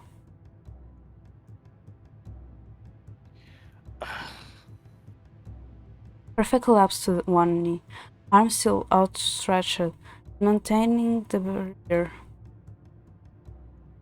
Laura appears. She is flustered and bleeding on one arm, but she still stands straight. Laura holds up her hand and summons fire. Put down the shield, Parfait. I have this.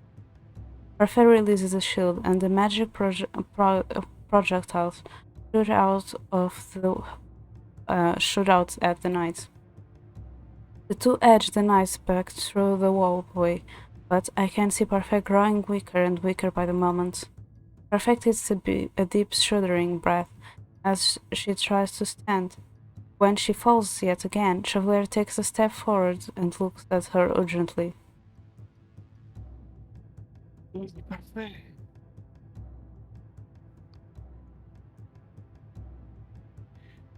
I'm fine, don't fuss. Her breathing is elaborate, but she still manages a smile. I fought in the Great War. This is nothing. She looks at me and Chevalier. You do need to leave. But you're... fine. I just need to gather my energy.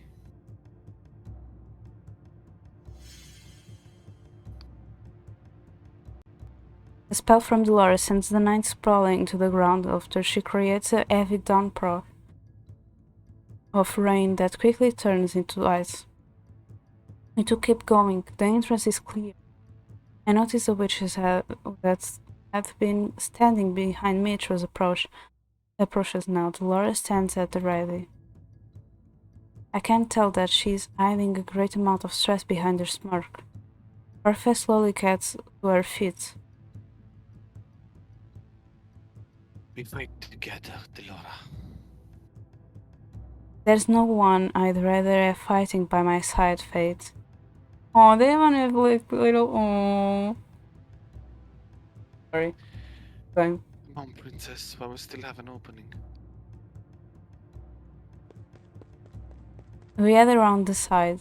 Our fairy erects a shield to protect us from any magic that comes our way, and Laura summons a whirlwind as a distraction. Ow! My foot is grazed by the fire magic, causing me to stumble, but I force myself into leaping sprint regardless. It's nothing. At the entrance, I pause in the middle of the room. The main entrance is early silence. And then I see Mitrus edging his way into the king's throne room. He's holding tight to Emmeline. He notices me watching and smiles. Then he disappears into the throne room. We have to follow him. Princess! He has Emmeline. Pepper and expression are in his eyes, but mine are not. I know Mitros is baiting me, but I cannot leave her alone. My gaze moves around the hallway as I search for other knights. The place is empty, but it is not long before we hear footsteps. I tense at the sound, reveal hold tightly to my hand. Then suddenly, as a figure draws near, I recognize him, even if he seems a completely different, older person. I finally Hello. found you. Hello. Waltz? um, um, um, I just need to do a quick thing. So, You're just gonna let go of Chevalier and grab Waltz and run? I was trying to take a screenshot for Mary, but isn't working. So follow it is.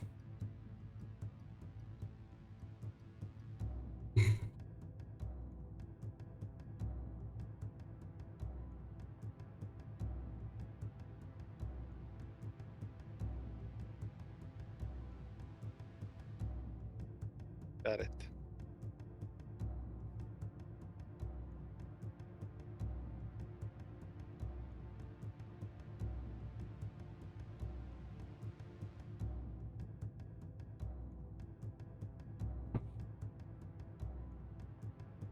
There you go.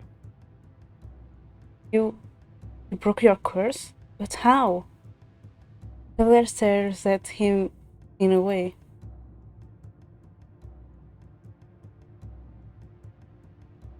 Wait, I know W. Waltz the big. There was never a Waltz the small. Walt shake his head. And I broke my curse unexpectedly. I actually found the item I needed while I was searching around. But I can explain more later. For now, we have to go after Mitros. Do you know where he is? He's in the throne room. Mitro stands in the middle of the empty throne room, holding Emmeline to him. He has his hands around her neck. No sudden moves, you three, or this girl dies. And I do know how much death bothers you. With a start, I realize he's talking to Walt. All three of us are frozen. Myth. Traitor.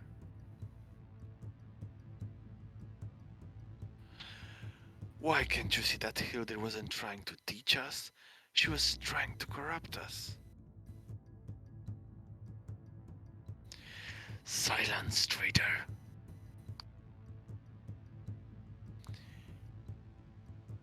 You betrayed her. During the war, you betrayed our own teacher. Right? Hilda was corrupted. She cannot be saved. How dare you use her name? My voice. Mitro's fingers tighten on Emmeline's throat. I can see the tears running down her face. Her sobbing is quiet, but I still reaches my ear in silent room. Varg. Varg appears from the darkness, as he did before. He smiles at all of us from behind Mitro's, eyes glitting mischievously. You didn't finish the job. You were awfully vague when you told me to take care of them. Most people will assume that meant entertaining them and offering them refreshments. Obey me.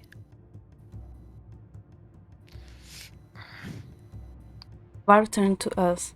He draws the sword he used earlier, his smile fading. I think I see something like pain in his eyes, but then I think it might be my imagination. He looks stoic as he moves toward her.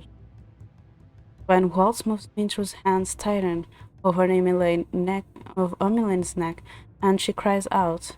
Chevalier is watching everything quietly. The concern in his eyes is muted by the urgency. I follow his gaze around the room, wondering what he's searching for.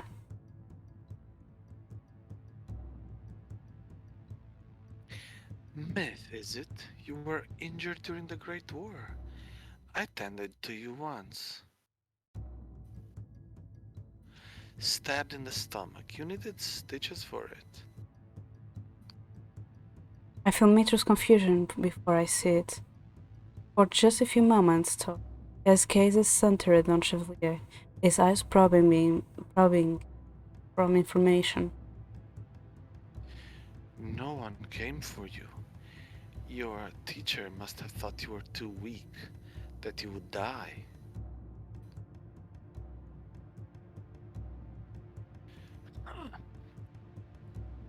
Mitro's hands fly away from Emily's neck as he lunges toward Chevalier with a snarl, his expression mad. The room breaks out into chaos then, just like Illy likes it. I feel the rays of magic beside me as Waltz reads the spell, the tension in Chevalier's body as he prepares a shield to shield me, and lastly, I see Varg zip across the room. Everything goes white. When I look up, I see Walt standing in front of me as a shield. Mintra's hand lies flat against the shield, and I can feel the heat on his magic. Varg lies on the ground beside his falling sword, conscious from the impact of the magic. Even Chevalier is on his knees. I rush toward the sword. At the same moment, Waltz pushes Mitras back onto the ground. Then, sword in hand, I stand above Mitras and aim at his neck. Then, the blade touches his skin, without sinking into it. Melanie is hiding behind the throne, staring out at the scene with shock on her tear-stained face. Will you kill me? Mitra's smile is a mere shadow of its.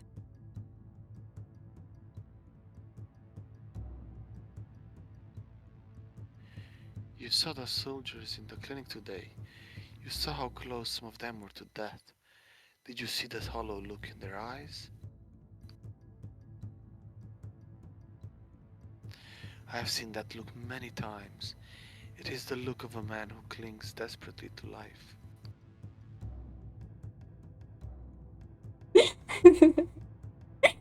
Sorry. Every life is precious, and the life is still a life, whether it's vile or not. It is still a responsibility you have to bear. Sorry. I know how valuable lives are because I have helped so many people. I was thinking of my resurrection and I just got blank. The inspiration is in Mitra's eyes now. The man that clings for life. It would be easy to slice it. I have seen so much bloodshed, and it was all caused by Mitra. If I kill him, I can stop all of it. But that would make me no better than Mother. I drop the sword. Mistress actually stops to stare at me in shock. I'm not like Mother. I will not kill you for revenge. No sooner have I said the words that I feel, didn't eat on my hand. This instinctively reached up to grab the necklace around my neck. And then there is a bright light. No, the third deed. When the light clicks, a new source of light catches my eyes. I stop to stare down at my feet, which are in glass slippers that shine so bright. They sparkle even in the dim light. But I have no time to admire the shoe, or the weight that has fallen off my shoulders. I barely recognize that the fairy tale curse has been broken. Emmeline rises from behind the throne and screams.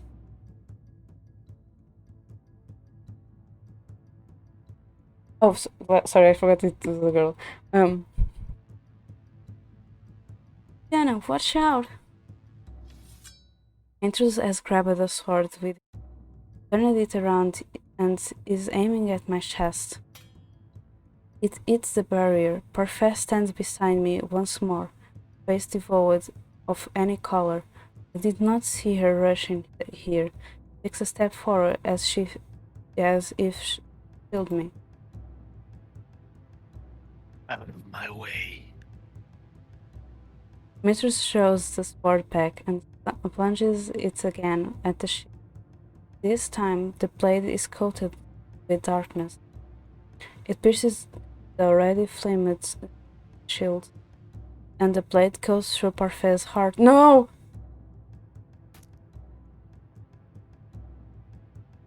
Not parfait. Parfait! Parfait grabs the blade and narrows her eyes at Mistress. I am sorry Hildir did not appreciate you. Something swells inside of me as I stare at Parfait. The sword is impaled in her. I can see her eyes so glassily. I cannot speak, cannot breathe. Wells rushes forward with magic and forced to the ground. He raises his hand, but never comes down in time. Force streaks past his shoulder, right at Mitro's neck.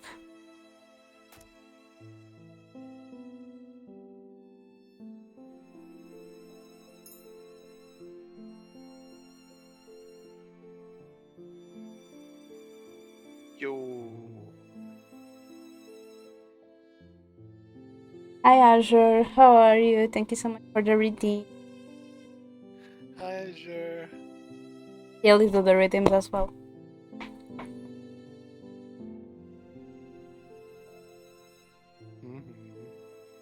You're welcome.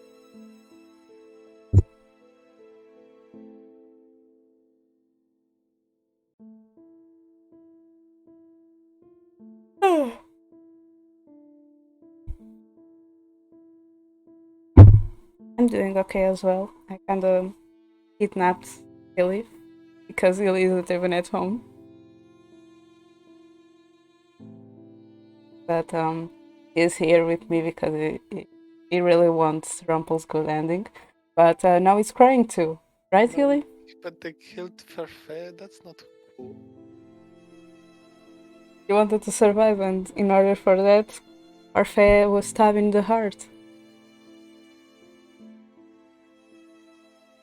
No, come on. You're gonna realize you have magic powers and fix Parfait, right? Right? Parfait said that there is only one witch with healing powers. And that witch curses Rumpel. Yeah, your mom. And you're gonna take No. over her powers. No. Oh. The witch that has healing powers and curses Rumpel isn't our mother.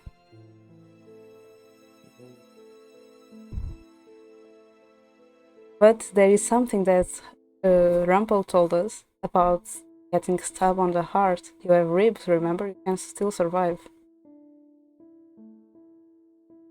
But still pain for getting a stab. When I turn, it is Chevalier that is holding it. His body shakes as tears run down his cheek.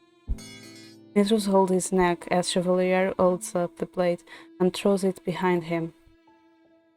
Out of the corner of my eyes, I catch movements that can only be vague, but I do not care.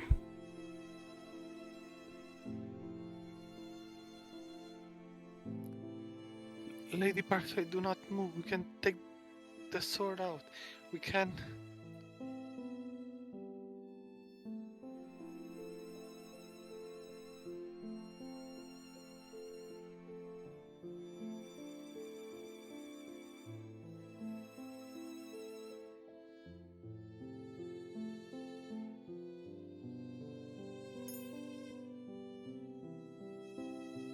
But I see a hopelessness in Claire's expression, and I know that whatever wound Parfait took was lethal. I can see it in his eyes. I can see it in Parfait's.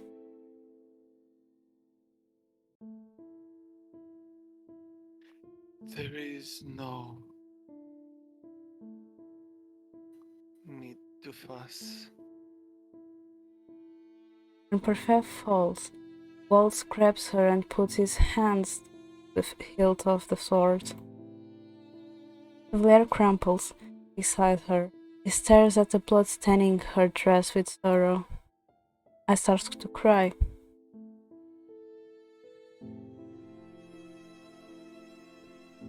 Viviana, do not regret this.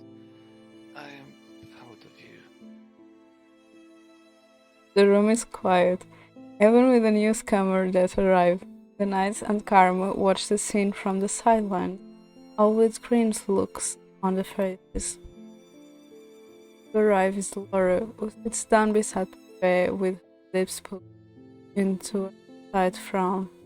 Her face is stern, but I can tell it is a man. Parfait, That look doesn't suit you, Delora. I told you to stay back. Had I not been here in time, the princess would have. Her words fall apart as she begins to cough. Laura leans over her and shakes her head. I'm sorry I didn't come sooner. Everything is as it should be, Delora. Parfait craned her neck to Wipe away your tears, Viviana. What you did was a good deed. You spared a man's life. But life is not a Life. fairy tale. Humans are good and bad. No. It isn't. But the fear of death makes a life even more valuable.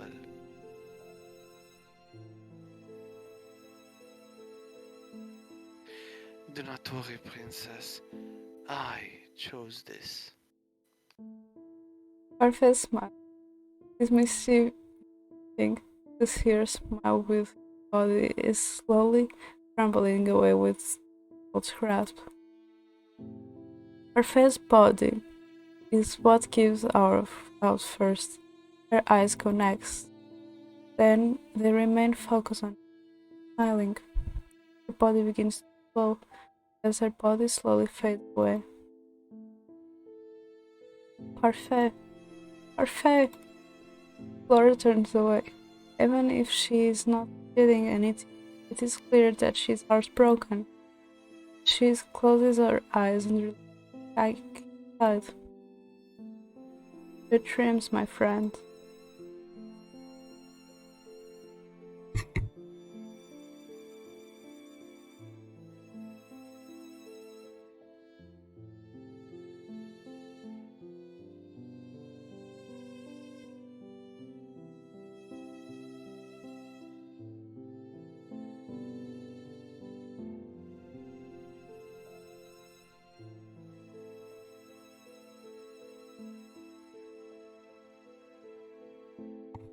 I'm sorry. I do not I do not know how long we all stayed in that room, mourning the loss of Parfait. Karma, Jorian, and Garland eventually spread out to search for any remaining danger. At some point, they return with the king and the rest of the family. My reunion with my family is half-hearted. I do not know what to say to the people that I hated only a month ago. Despite the quiet, they all take me in with open arms. The king stays by my side long after the others have left. Karma and the knight return to the merchant to tell the others the news. Wells goes to search the palace for any remaining resistance. Only the Lord Chevalier, the king, and I remain. Chevalier cries. I have never seen him cry before, but his heartbreak is my own. What happened was a nightmare, but it eventually ended. Last night, Vargas. No one saw where he disappeared to in all the chaos. I am beginning to believe that his faint was a trick. Since the night had left everyone so tired, we were offered room at the palace. I came to my room, where the two of us attempted to comfort each other with words. Revelia was especially shaken, the one who killed Minch. He was in tears for a long time. I am pretty sure that I must have fallen asleep sometime when we were talking, but I'm lying in bed underneath my all I think for a few moments that it must be a figment of my imagination. It's not. Chevalier is definitely lying right next to me, sleeping beneath those same covers.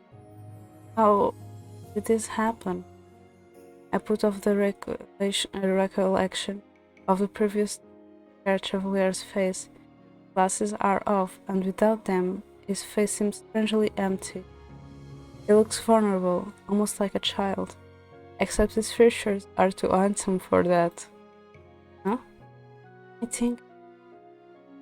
Slowly put my hand on his cheek, which when his eyebrows creased. For moments later, his eyes open, then are foggy this early in the morning. What is this? Have I been woken by my princess?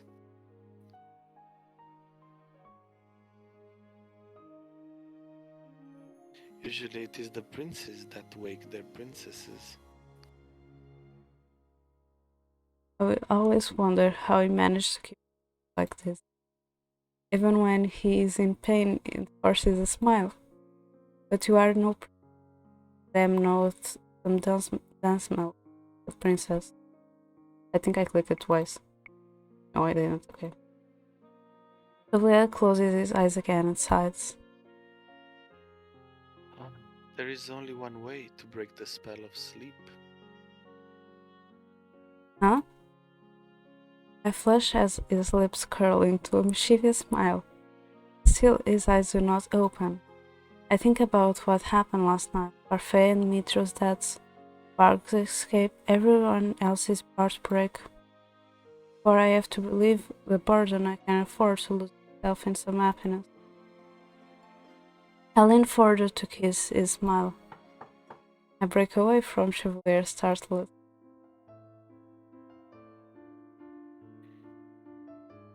Princess? How distressing.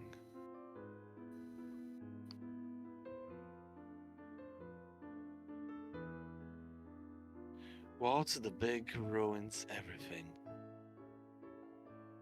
Quickly slip out of my bed, and Chevalier sits up and puts on his glasses with a yawn. Good morning, princess, and His eyes widen when he sees Chevalier.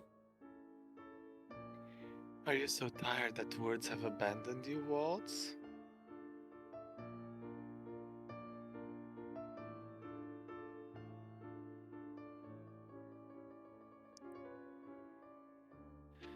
No,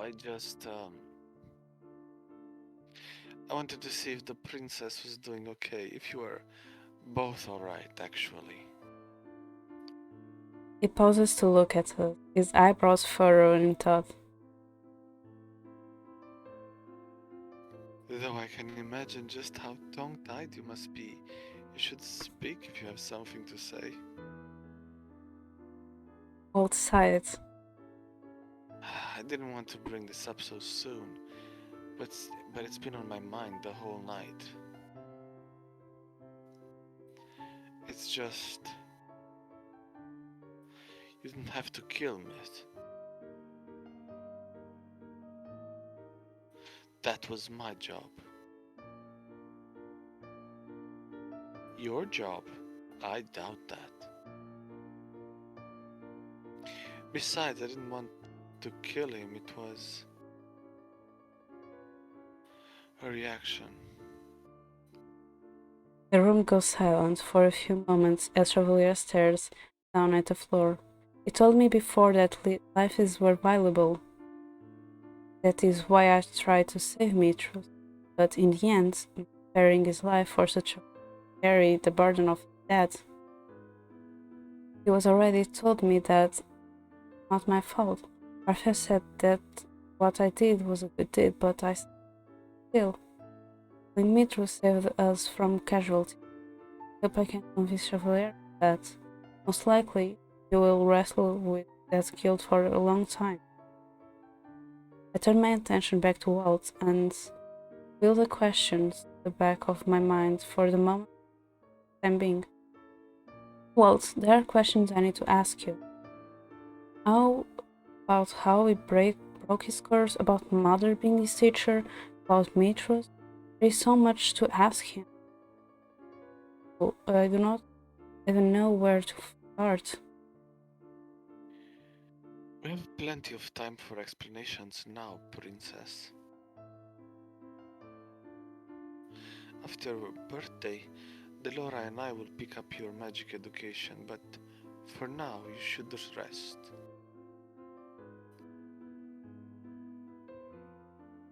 I'll give you the full story of my apprenticeship and curse another day.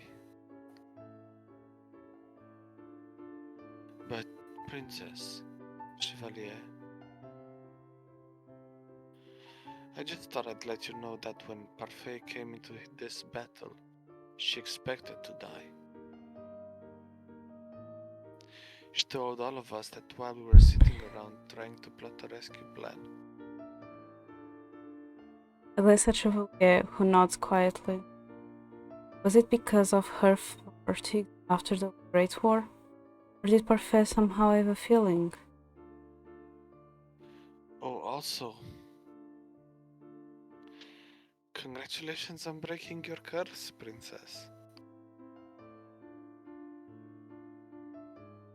Oh, Chevalier sits up straight, his eyes narrow behind his glasses. Waltz, I was supposed to congratulate her first. Claire stands and kisses me promptly on the cheek. My cheeks flush, and even Walt looks embarrassed.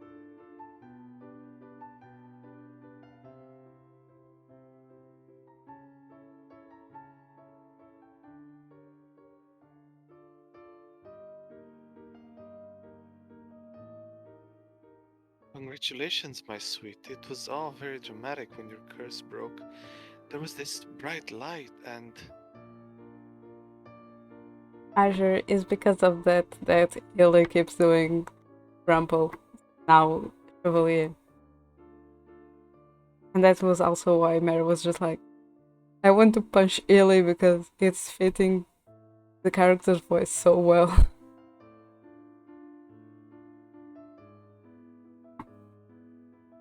Hey, we're being This nice now. was added. Oh, and wait. Why was there no bright light when I broke my curse? Both Walt and I burst into laughter. Chevalier just sighs dramatically. He leans against my shoulder, and I do not protest. I have a feeling that getting through the memory of last night easier with him here. If anyone can put a smile on my face, it's Chevalier. We hope to see you again at the Marchen soon, Princess.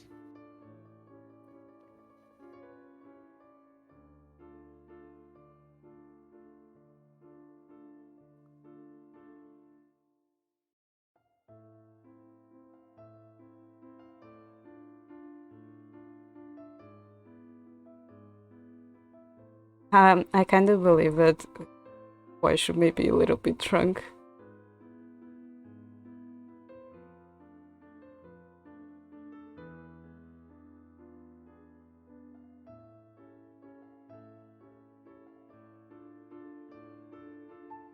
We'll be back. I will be back. After all, I have friends there.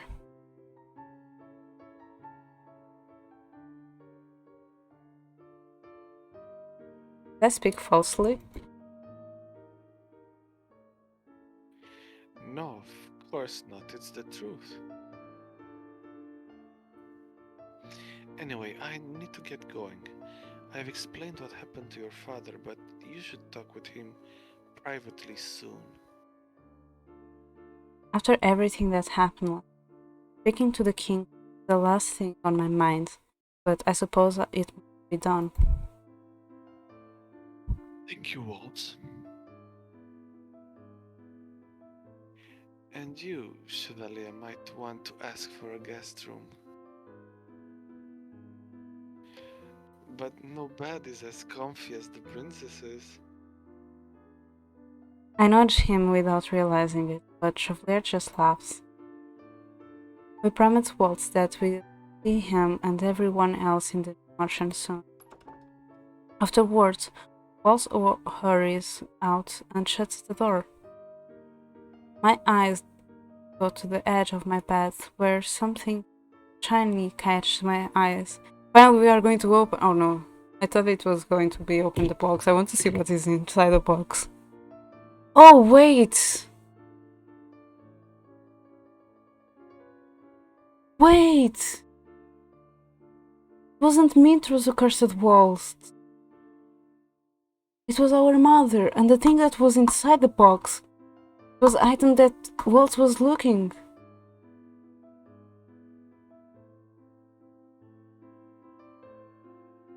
Sorry.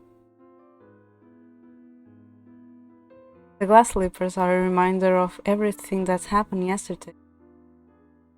Of the fact that life goes behind just black and white, good and evil are subjective. In the end, life has gray, both good and bad, but even so, even though fairy tales ending cannot exist, I still want to live my life everyone else. Mitrus centered his life around a single person. He was selfish. I will become someone better than him. Thinking about Mitrus makes me remember something.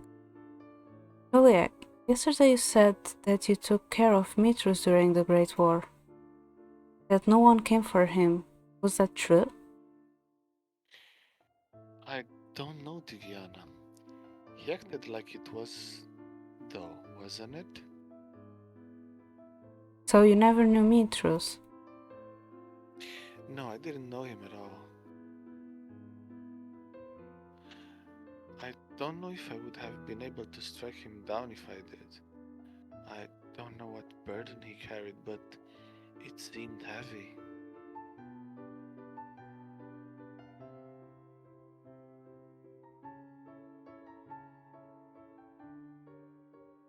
I only guessed at what I could say to distract him. I'd heard rumors of a strong witch that went abandoned for many years. That may have been him. It might not have been. The deception exists in everyone, but not entirely that what Mother said it was.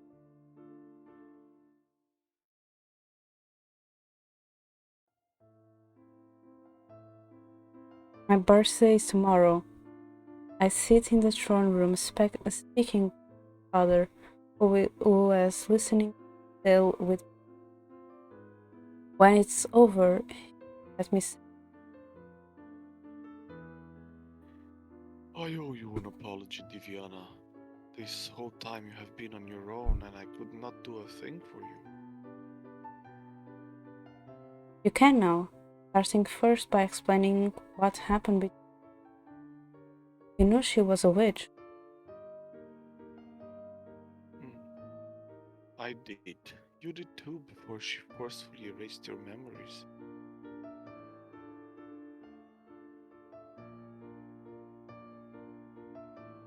I tried reaching out to you many times when you were a child, but my efforts were met with resistance. Still, I cannot excuse myself for what I have done. I truly abandoned you, and I am sorry for that, Diana.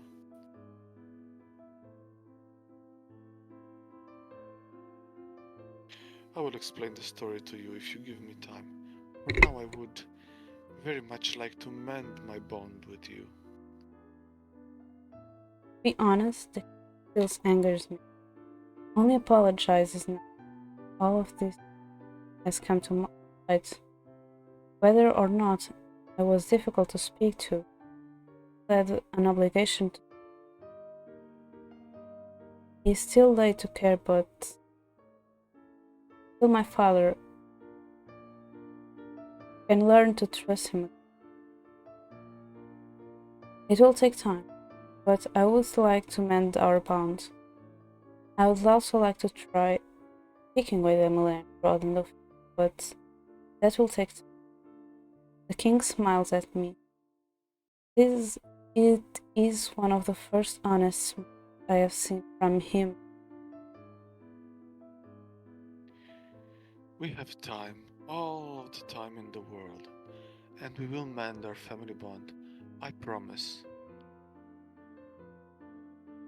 As I turn to leave the room, the king calls out to me. Diana, I am proud of you. More proud than any other father in the realm could ever be of his child.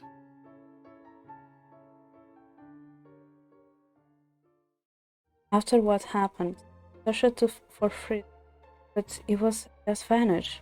Mitrus and Varg had said that they had replaced him, but they never said anything about what happened to him. I searched endlessly, but to no avail. All I can hope is that he is safe and that I reunite with him again. Walt's performance today was amazing. Don't you agree, Mr. William? I Mister, agree. I call him Mister. You ladies looked especially charming with so many lilies floating around you. He always speaks like that. Do not mind him. It has been a whole month since the events at the palace. My birthday has come to and gone. Now my life begins. I have practicing magic with Walt and Delora, attempting to bond with my family and visiting the Martian when time allows me to. My niece was overjoyed to see me often. Since Chevalier operates from there as a doctor, I visit often. Mostly thought it clings to me like a leech. Oftentimes I find him in my bed when I could have sworn he was sleeping in another room for the night. Sometimes at night he has nightmares of blood on his hands and of Mitra's death. And at those times I am glad to be sitting right beside him, so I can promise him that things are alright. As for the fairy tale curse, I have no idea how Diana puts up with you. Rod's voice comes out from between his lips. Now he can actually speak. I'm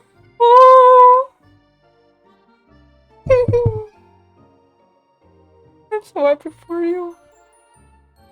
But wait. Oh, wait. Uh, How did you? Since the fairy tale curse was tied to Mother's still living soul in the crystal, her disappearance and my taking her place immediately caused the room to vanish. Oh, Oh, that explains a lot. I'm much happier now. Oh my god, I'm so much happier now. I've been working for days to break everyone's fairy tales curse with magic, and when I am done, no one in them will have to suffer from it ever again. And now the Martian is not just a place reserved for the cursed. Now is it open to the public? Viviana enjoys it though. She finds my poetic weavings to be the best in the kingdom. What he means to say is I can only put up with them because of our relationship. Loving someone so much you can put up with their... I didn't I, expect this from him, Elaine, but... I thought you were the nice one, Princess Emmeline. No, she has a point. Emmeline focuses her attention on a musician standing off in the distance. He points excitedly, then rushes after them, pulling her brother with her. Her guards followed. Ever since the incident at the palace, we have had more security. I do not blame the king, though it can be tiring at times. Luckily, he is more lax with me. When I told him Chevalier was going to be with me, he settled with having Emmeline and I share a guard. And so I get to be alone with Chevalier often. Father was worried of him at first until he found out he was a renowned doctor. Now Ian Chevalier gets all well enough. Chevalier takes a step closer to me and I place my hands around his arm.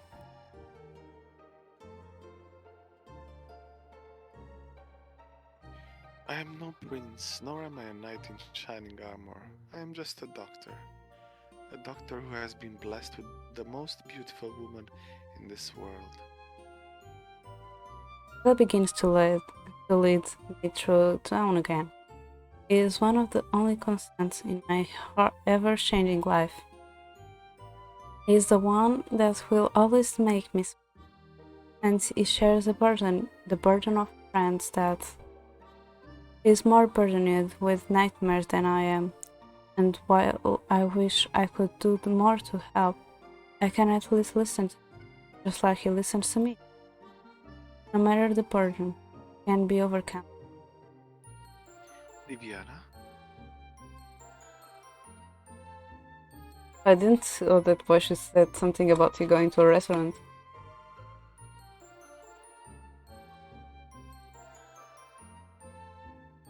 Yes? I love you more than anything in this world. I love you too. We shared one kiss, ignoring the spectators in the town, with a shared smile. Then we followed after Emmeline.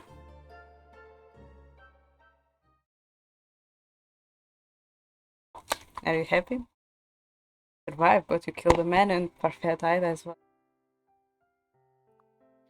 The end. He was gonna die anyway, it's fine. What? Opium. I thought you liked it, Parfait. Of course I liked Parfait, she was great. You are still with the French accent. Yeah.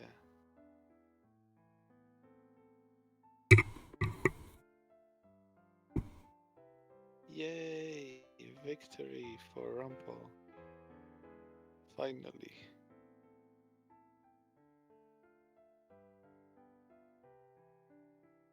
Now we are going to Fritz.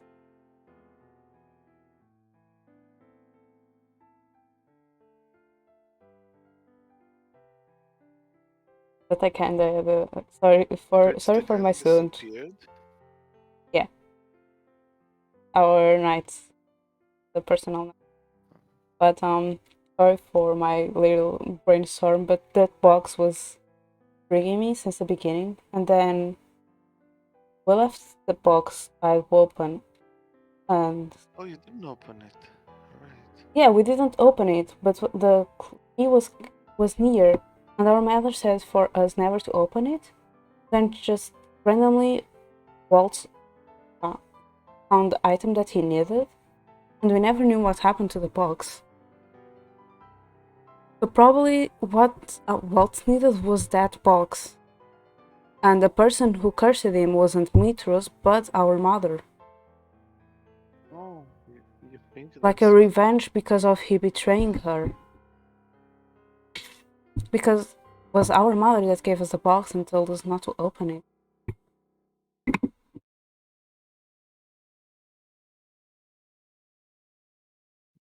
see, I see. I think he opened the box then when he. Yeah. Because the key was right there. Yeah.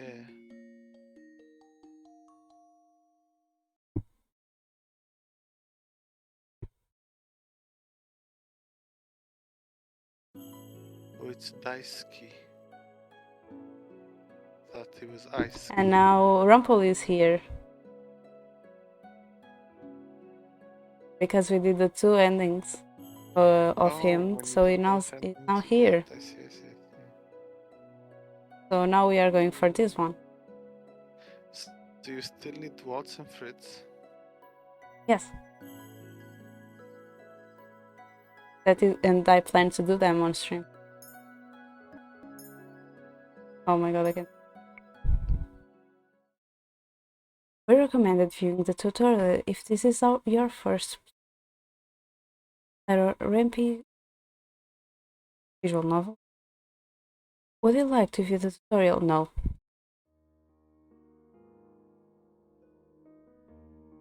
Once upon a time, in a kingdom far, far away, there were 2 crystals. I like. Sorry, I'm not skipping this. I love this part so much. One was the crystalline Lucis, protected by the ruler of fairies. I haven't seen this before, so. You saw it last time when we killed Rumpel. Not the first time though. Not this bit. No, it was because we finished Rumpel, and then I went straight back to it. No, but I had no lines. Maybe that's. Also, you did. The other was the crystalline Tenebrarum, which was watched over by the high leader of the witches. The Lucis was governed by love, happiness, and joy. Tenebrarum by fear, anger, and hatred. Fairies and the witches lived in harmony with it. They regulated the powers of the crystals in order to maintain balance between darkness and light. For there can be no joy without sadness, no courage without fear. The kingdom was at peace for a time.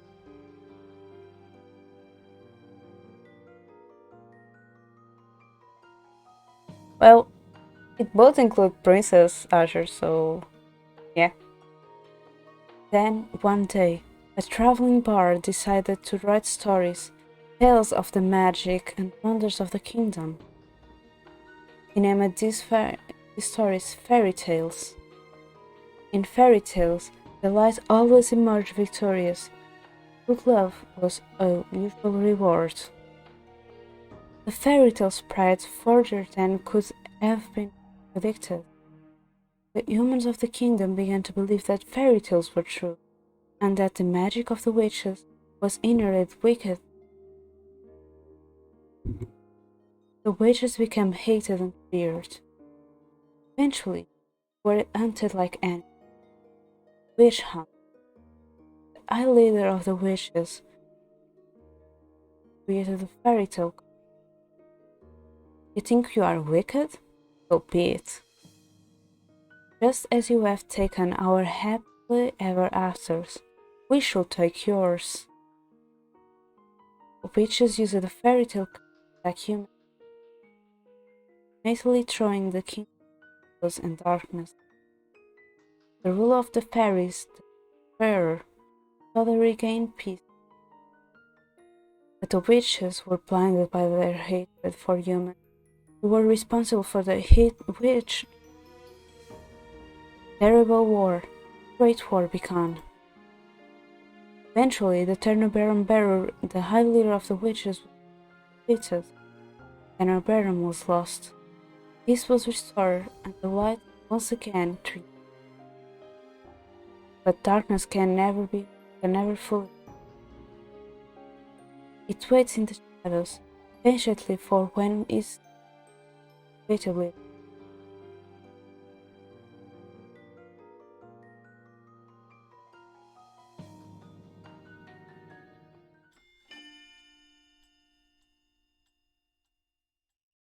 Prologue. Yeah. My name is Viviana Riella Brighton, daughter of Brighton III. I'm the crown princess of the kingdom of Angel. At least, that was who I was at. But that was before yesterday, when I became a victim of the infamous fairy tale curse.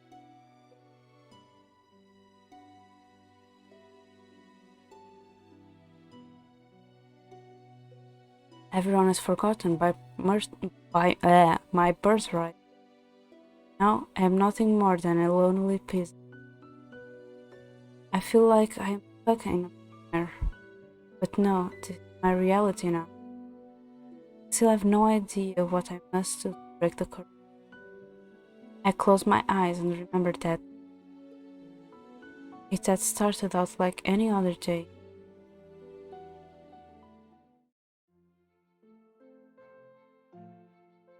Have you heard? Another person was cursed.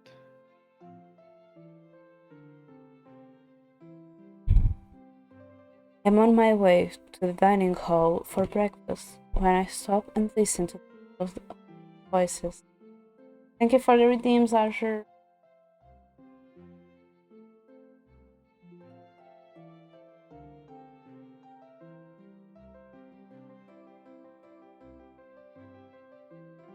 Illy, I hope that you are doing the redeems as well.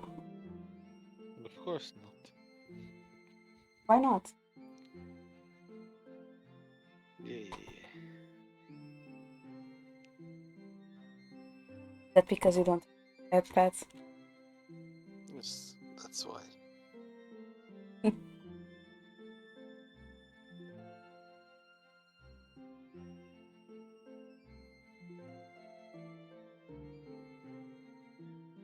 There are two maids standing next to each other, brooms in hand. These two are slacking off again. That's terrible. What fairy tale curse was it? They say it was Pinocchio. Pinocchio? The fairy tale with the lying boy whose nose grows longer? That's awful. You know, more and more people have been getting cursed lately. You think those wicked witches are up to something again? I thought the fairy tale curses would stop after you know who was defeated. You two were hired to work, not talk. Oh, we're sorry, Your Highness. As can only be expected for the likes of them. Another fairy tale curse. Fairy tale curse started spreading even before the Great War began. I do not have much interest in effect even now. After all, most humans probably deserve to get cursed. Victims Angel would be better off without the death. If it were up to Mother, the curse would have been banished from Angel the instant they fell prey to it. Mother is not here anymore, and she will not come back.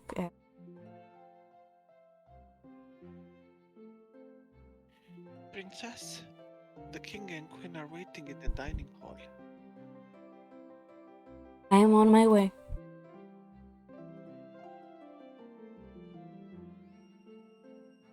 King, Ophelia, and Rod are all present in the dining hall.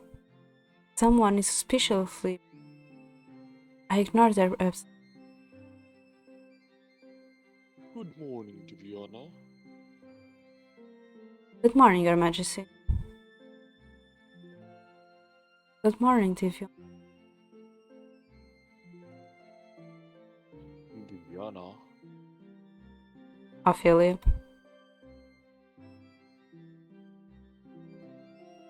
Ophelia weds off. Every day I wonder why my father, the king, married a lowly baker. She could never be, for she pales in comparison to. Take my seat next to the king, then up at the person sitting opposite. I want that plushie. Rod Benedict then soft. Stepbrother. He's bored and quite as. He's 2 years younger. 2 years my junior, and he's younger of a few children. He's mute and uses a plush bunny to voice his thoughts. It was apparently very. He minds his own business, easy to deal with. But his older sister. My eyes go to the empty seat beside him. She is probably the most infuriating person I have ever had the displeasure of knowing. I'm sorry I'm late. I was reading and forgot the time. And here she is. Good morning, dear father, mother. Good morning, Rod. And good morning to you. It's a beautiful morning, isn't it? Emmeline Withenshaw, Rod's elder stepsister. She acts as if we were blood, was if she too were born a princess, as if she could be crown princess, perhaps to please. I'll never let that happen. Now that everyone is here, let us begin. Butlers glide inside with silver trays to carefully serve breakfast. So, Emmeline, we're reading the fairy tale books that the king brought you. Oh, yes. There are so many, and they are all so wonderful. Thank you so much, Father. I am happy that you like them. I love them. It's so strange that the library didn't have any of them to begin with. That is because Mother hated them. She had all the books burned.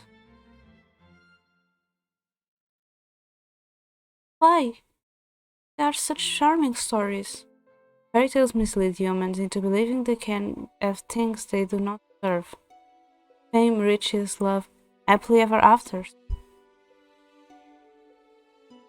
And when their wishes do not come to fruition exactly as they wanted to them, the humans blame the witches for granting them in the first place. What are you implying about the witches, Diviana? The atmosphere shifts. The air is growing heavy. I continue to eat. Perhaps witches are not responsible for all the evil in this world. Perhaps humans are the cause of their own downfall.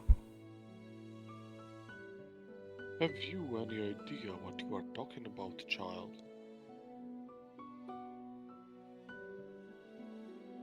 Witches have caused nothing but pain and suffering to this kingdom. Even now, they still spread the fairy tale curse to our innocent subjects.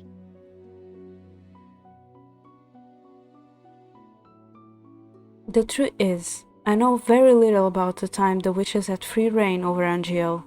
I was very young then, and Mother forbade me to leave the palace, sometimes even my room. I know nothing of the people's supposed pain and suffering.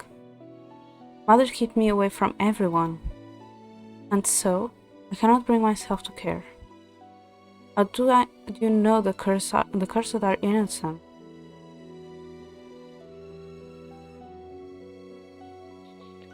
Our people have been toiling day and night to to rebuild NGL after the Great War. Our people are the kingdom's foundation, and I am endlessly grateful for their determination and resolve. Every day I wonder what your mother taught you about. Leave mother out of this. Here. Here is. I'm so used to my child voice. Fiona, darling, your father didn't mean to. I am not one of your children, Ophelia. I do not need your sympathy.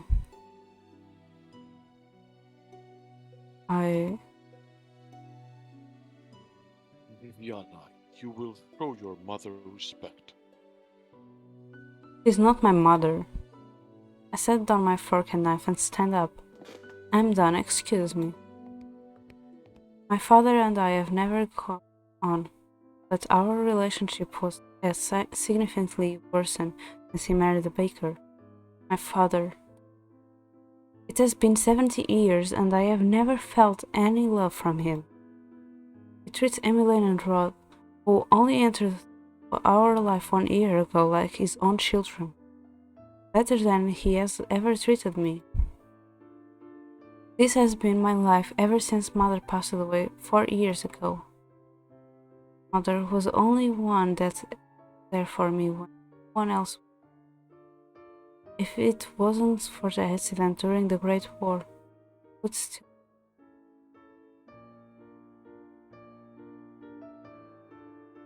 Why the sour face so early in the morning, princess?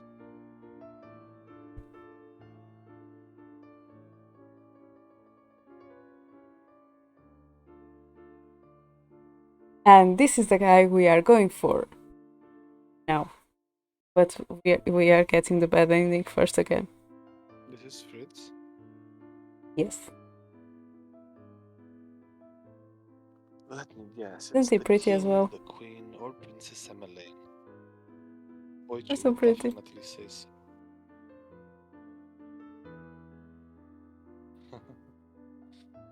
Or is it all of them?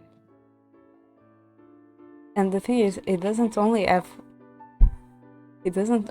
white hair, he also have white eyelashes. I wonder what else.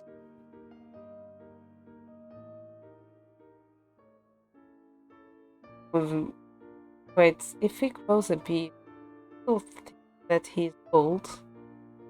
Like, really old. I ignore his question. Fritz, what are you doing here so early? Running some errands for my father. Rich Herald Aidan Leverton, son of the highest knight of the Order of Caldera. His father, Sir Alcaster, has served the royal families for many years. Sir Alcaster is one of the king's most trusted advisors. 3 years ago, Fritz was signed to be the honor of becoming my personal knight. Presence is the only company I can tolerate nowadays. We should wait in the throne room, then. Thank you.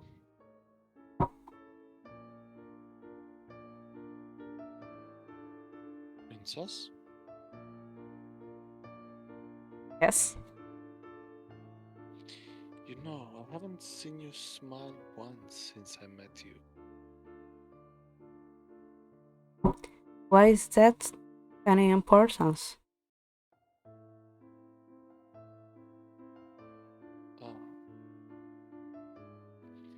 Still, I do hope to see you smile one day, princess.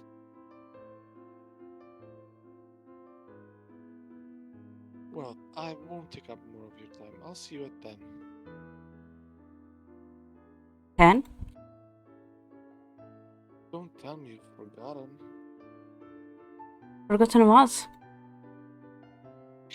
You're going to town today, remember? I deflated as the realization spawned upon me. It has been 2 days since the king issued the order.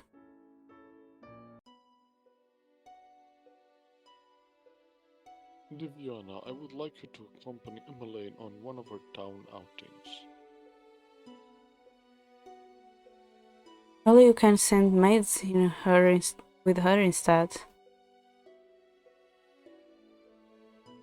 I would not have requested you to accompany her if I was going to send her with her maids.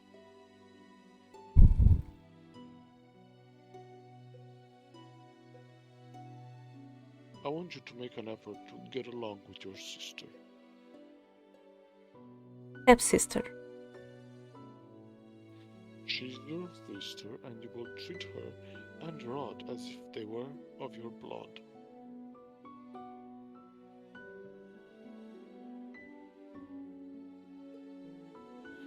2 days from now, you are going to accompany Emmeline outside. Hmm?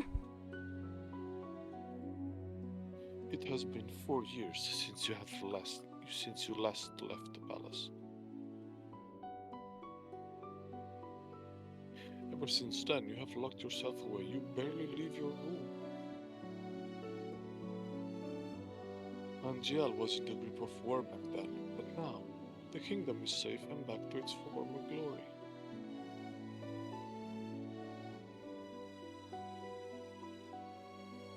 I want you to see how beautiful Angiel really is.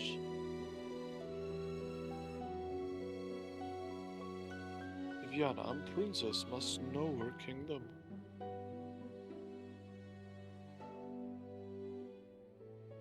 Go with Emmeline, and she will show you the town that you only ever see through your windows.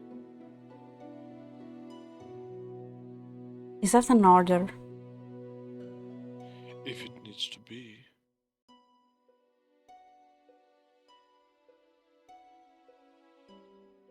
Are we clear?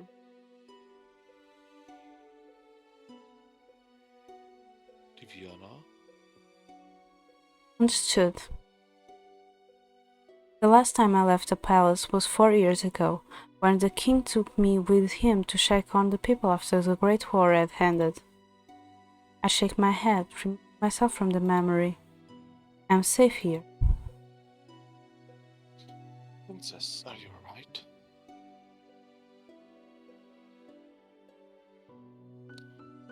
It won't be that bad. The townsfolk are good people. How can you be so sure?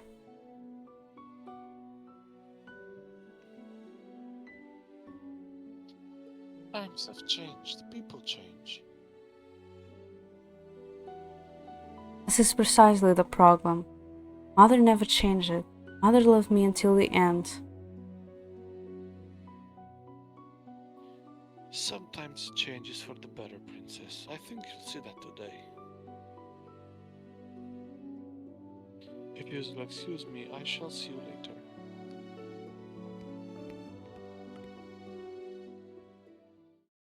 Laura, do you think witches are capable of bringing back the dead?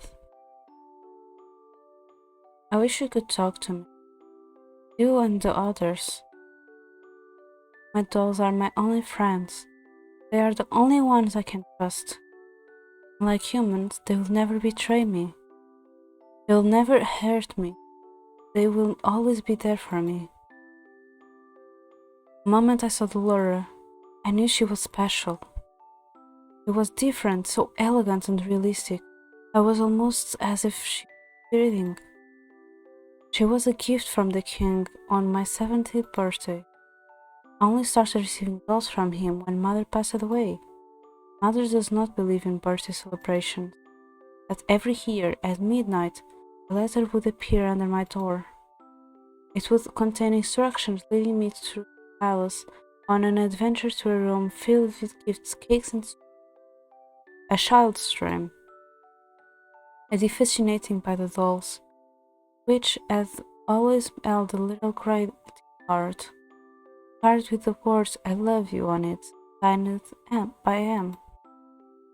The card could tell me to those celebrations as a special secret But I didn't know that. Mother always found a way to show me that she still cared, in her own way. Secret celebrations had stopped as soon as she had disappeared. Yes,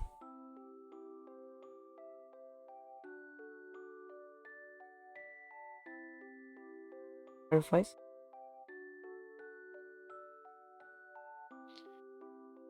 Excuse me, Your Highness. The king has requested your presence. This better not be another lecture. Tell him I am on my way. I will see you later, Delora.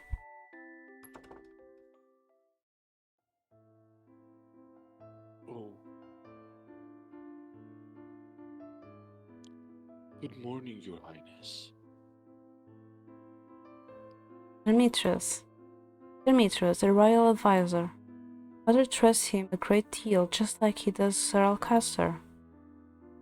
Every day you look more and more like your mother. I sometimes find Sir Demetrius talking to much portraits when he thinks no one is looking. He must have admired her a lot, but I cannot bring myself to think lightly of him. There is something about him that puts me on edge. Are you on your way to see the king? I shall not keep you then. Until our next meeting, dear princess.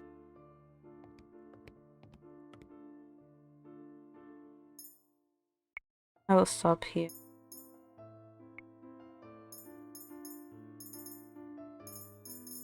Go back to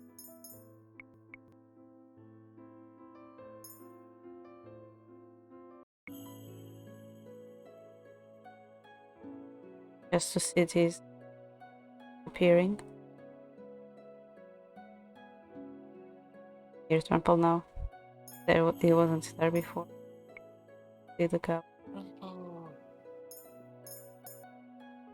Should get parfait in there as well.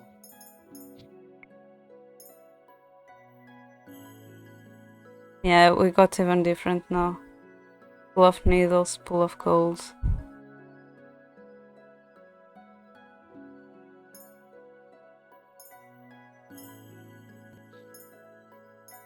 Oh, I'm trying to return. This is so laggy for me. Oh my god, today was so laggy. Oh, I sent it to Mary, but you also seems like you also sent it on general.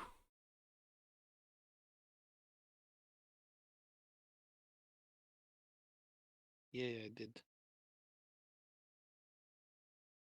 Sorry, I was looking at the comments. Because like what Mary told me was that she really wanted to be here when I sent it. So yeah, let's just see. Let's just raid. Oh yes, you are probably floating, aren't you? I didn't change the screen. Okay. Illy, why are you picking again?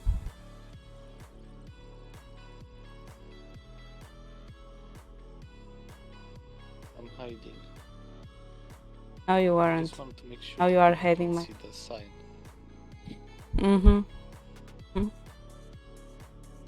Let's see. I want people to know that you are here, not a bunny rabbit. Well, even if there is a sign, Thank you people for still hanging out, think Azure. that I'm. Yes, thank you for the redeem. Taking care of us and laughing at Haley.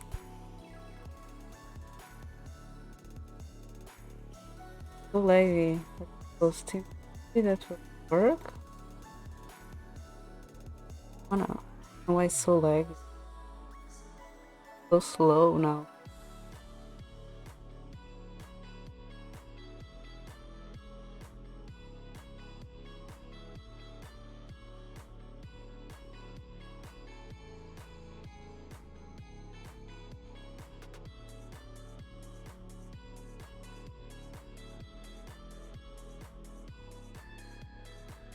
I closed things and it became worse.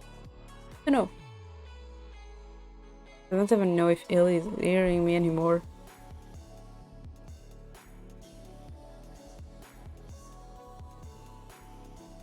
Yeah, I don't believe Illy is listening. Or at least I'm not listening.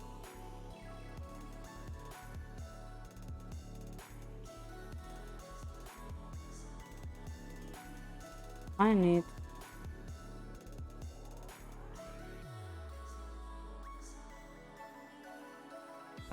What?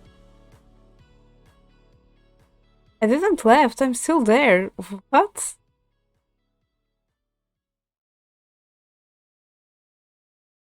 What? I need to. Let me just trying to open. Thing was, I just closed the game and Steam. Yeah. No, I think that it's my PC because I even tried to restart Discord and I can't restart Discord. I tried to open Firefox to see who to raid and nothing is working.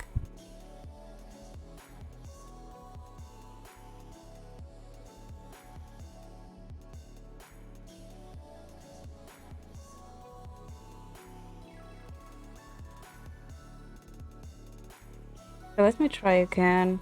Let's just ignore. Let's just ignore let's just ignore the Discord problem. Probably when I close OBS, I'll be back to Discord. Yeah.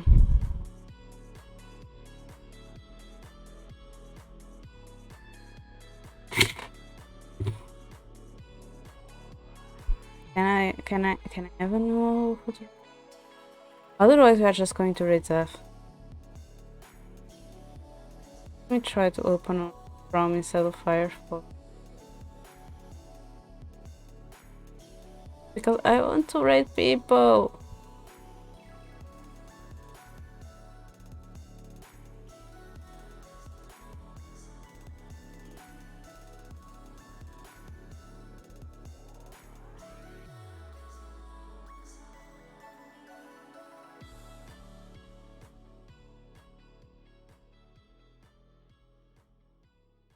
Oh, I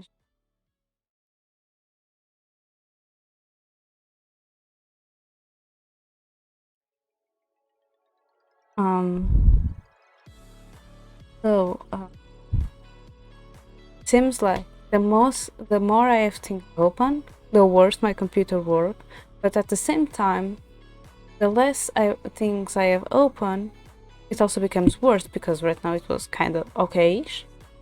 I closed the game. Discord died. I'm having trouble to open. Oh no! When Chrome opened, forgot that my Twitch on Chrome is on light mode. Then he started streaming before me, and then he needs to sleep. So if I raid him, it will be just one more reason for him to stay awake. I see another person that I never raided before, and he appears from time to time here. So I'm going to.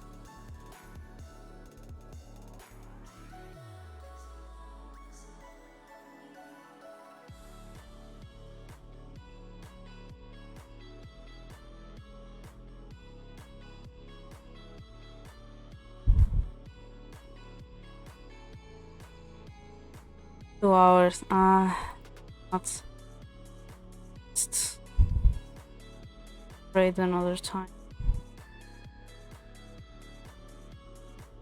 Ooh, Aster is still online. Wait, Aster started like 1 hour ago, right? And his schedule said 6 p.m. Oh no, 6 p.m. No, 6 p.m. CST is 7 p.m. EST, which means it's midnight for me. So it started like 1 hour ago, right? and Asa has been streaming longer right now. So yeah, we are going to raid the egg. We are going to raid the egg. So the raid message will be okay, I'll just do this for Illy. So the raid message will be this one.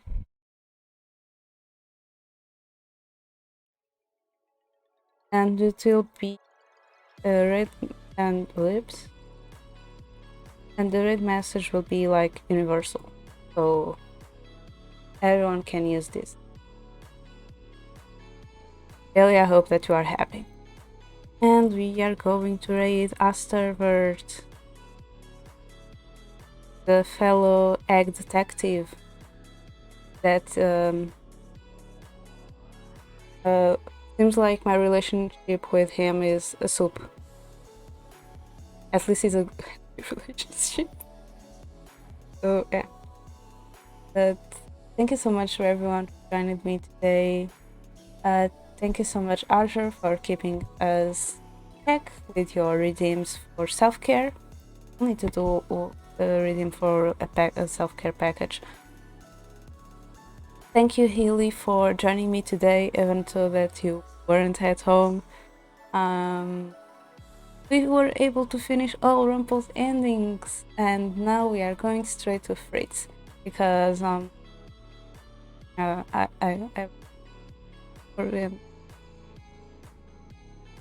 hope that I'm leaving the best for the end.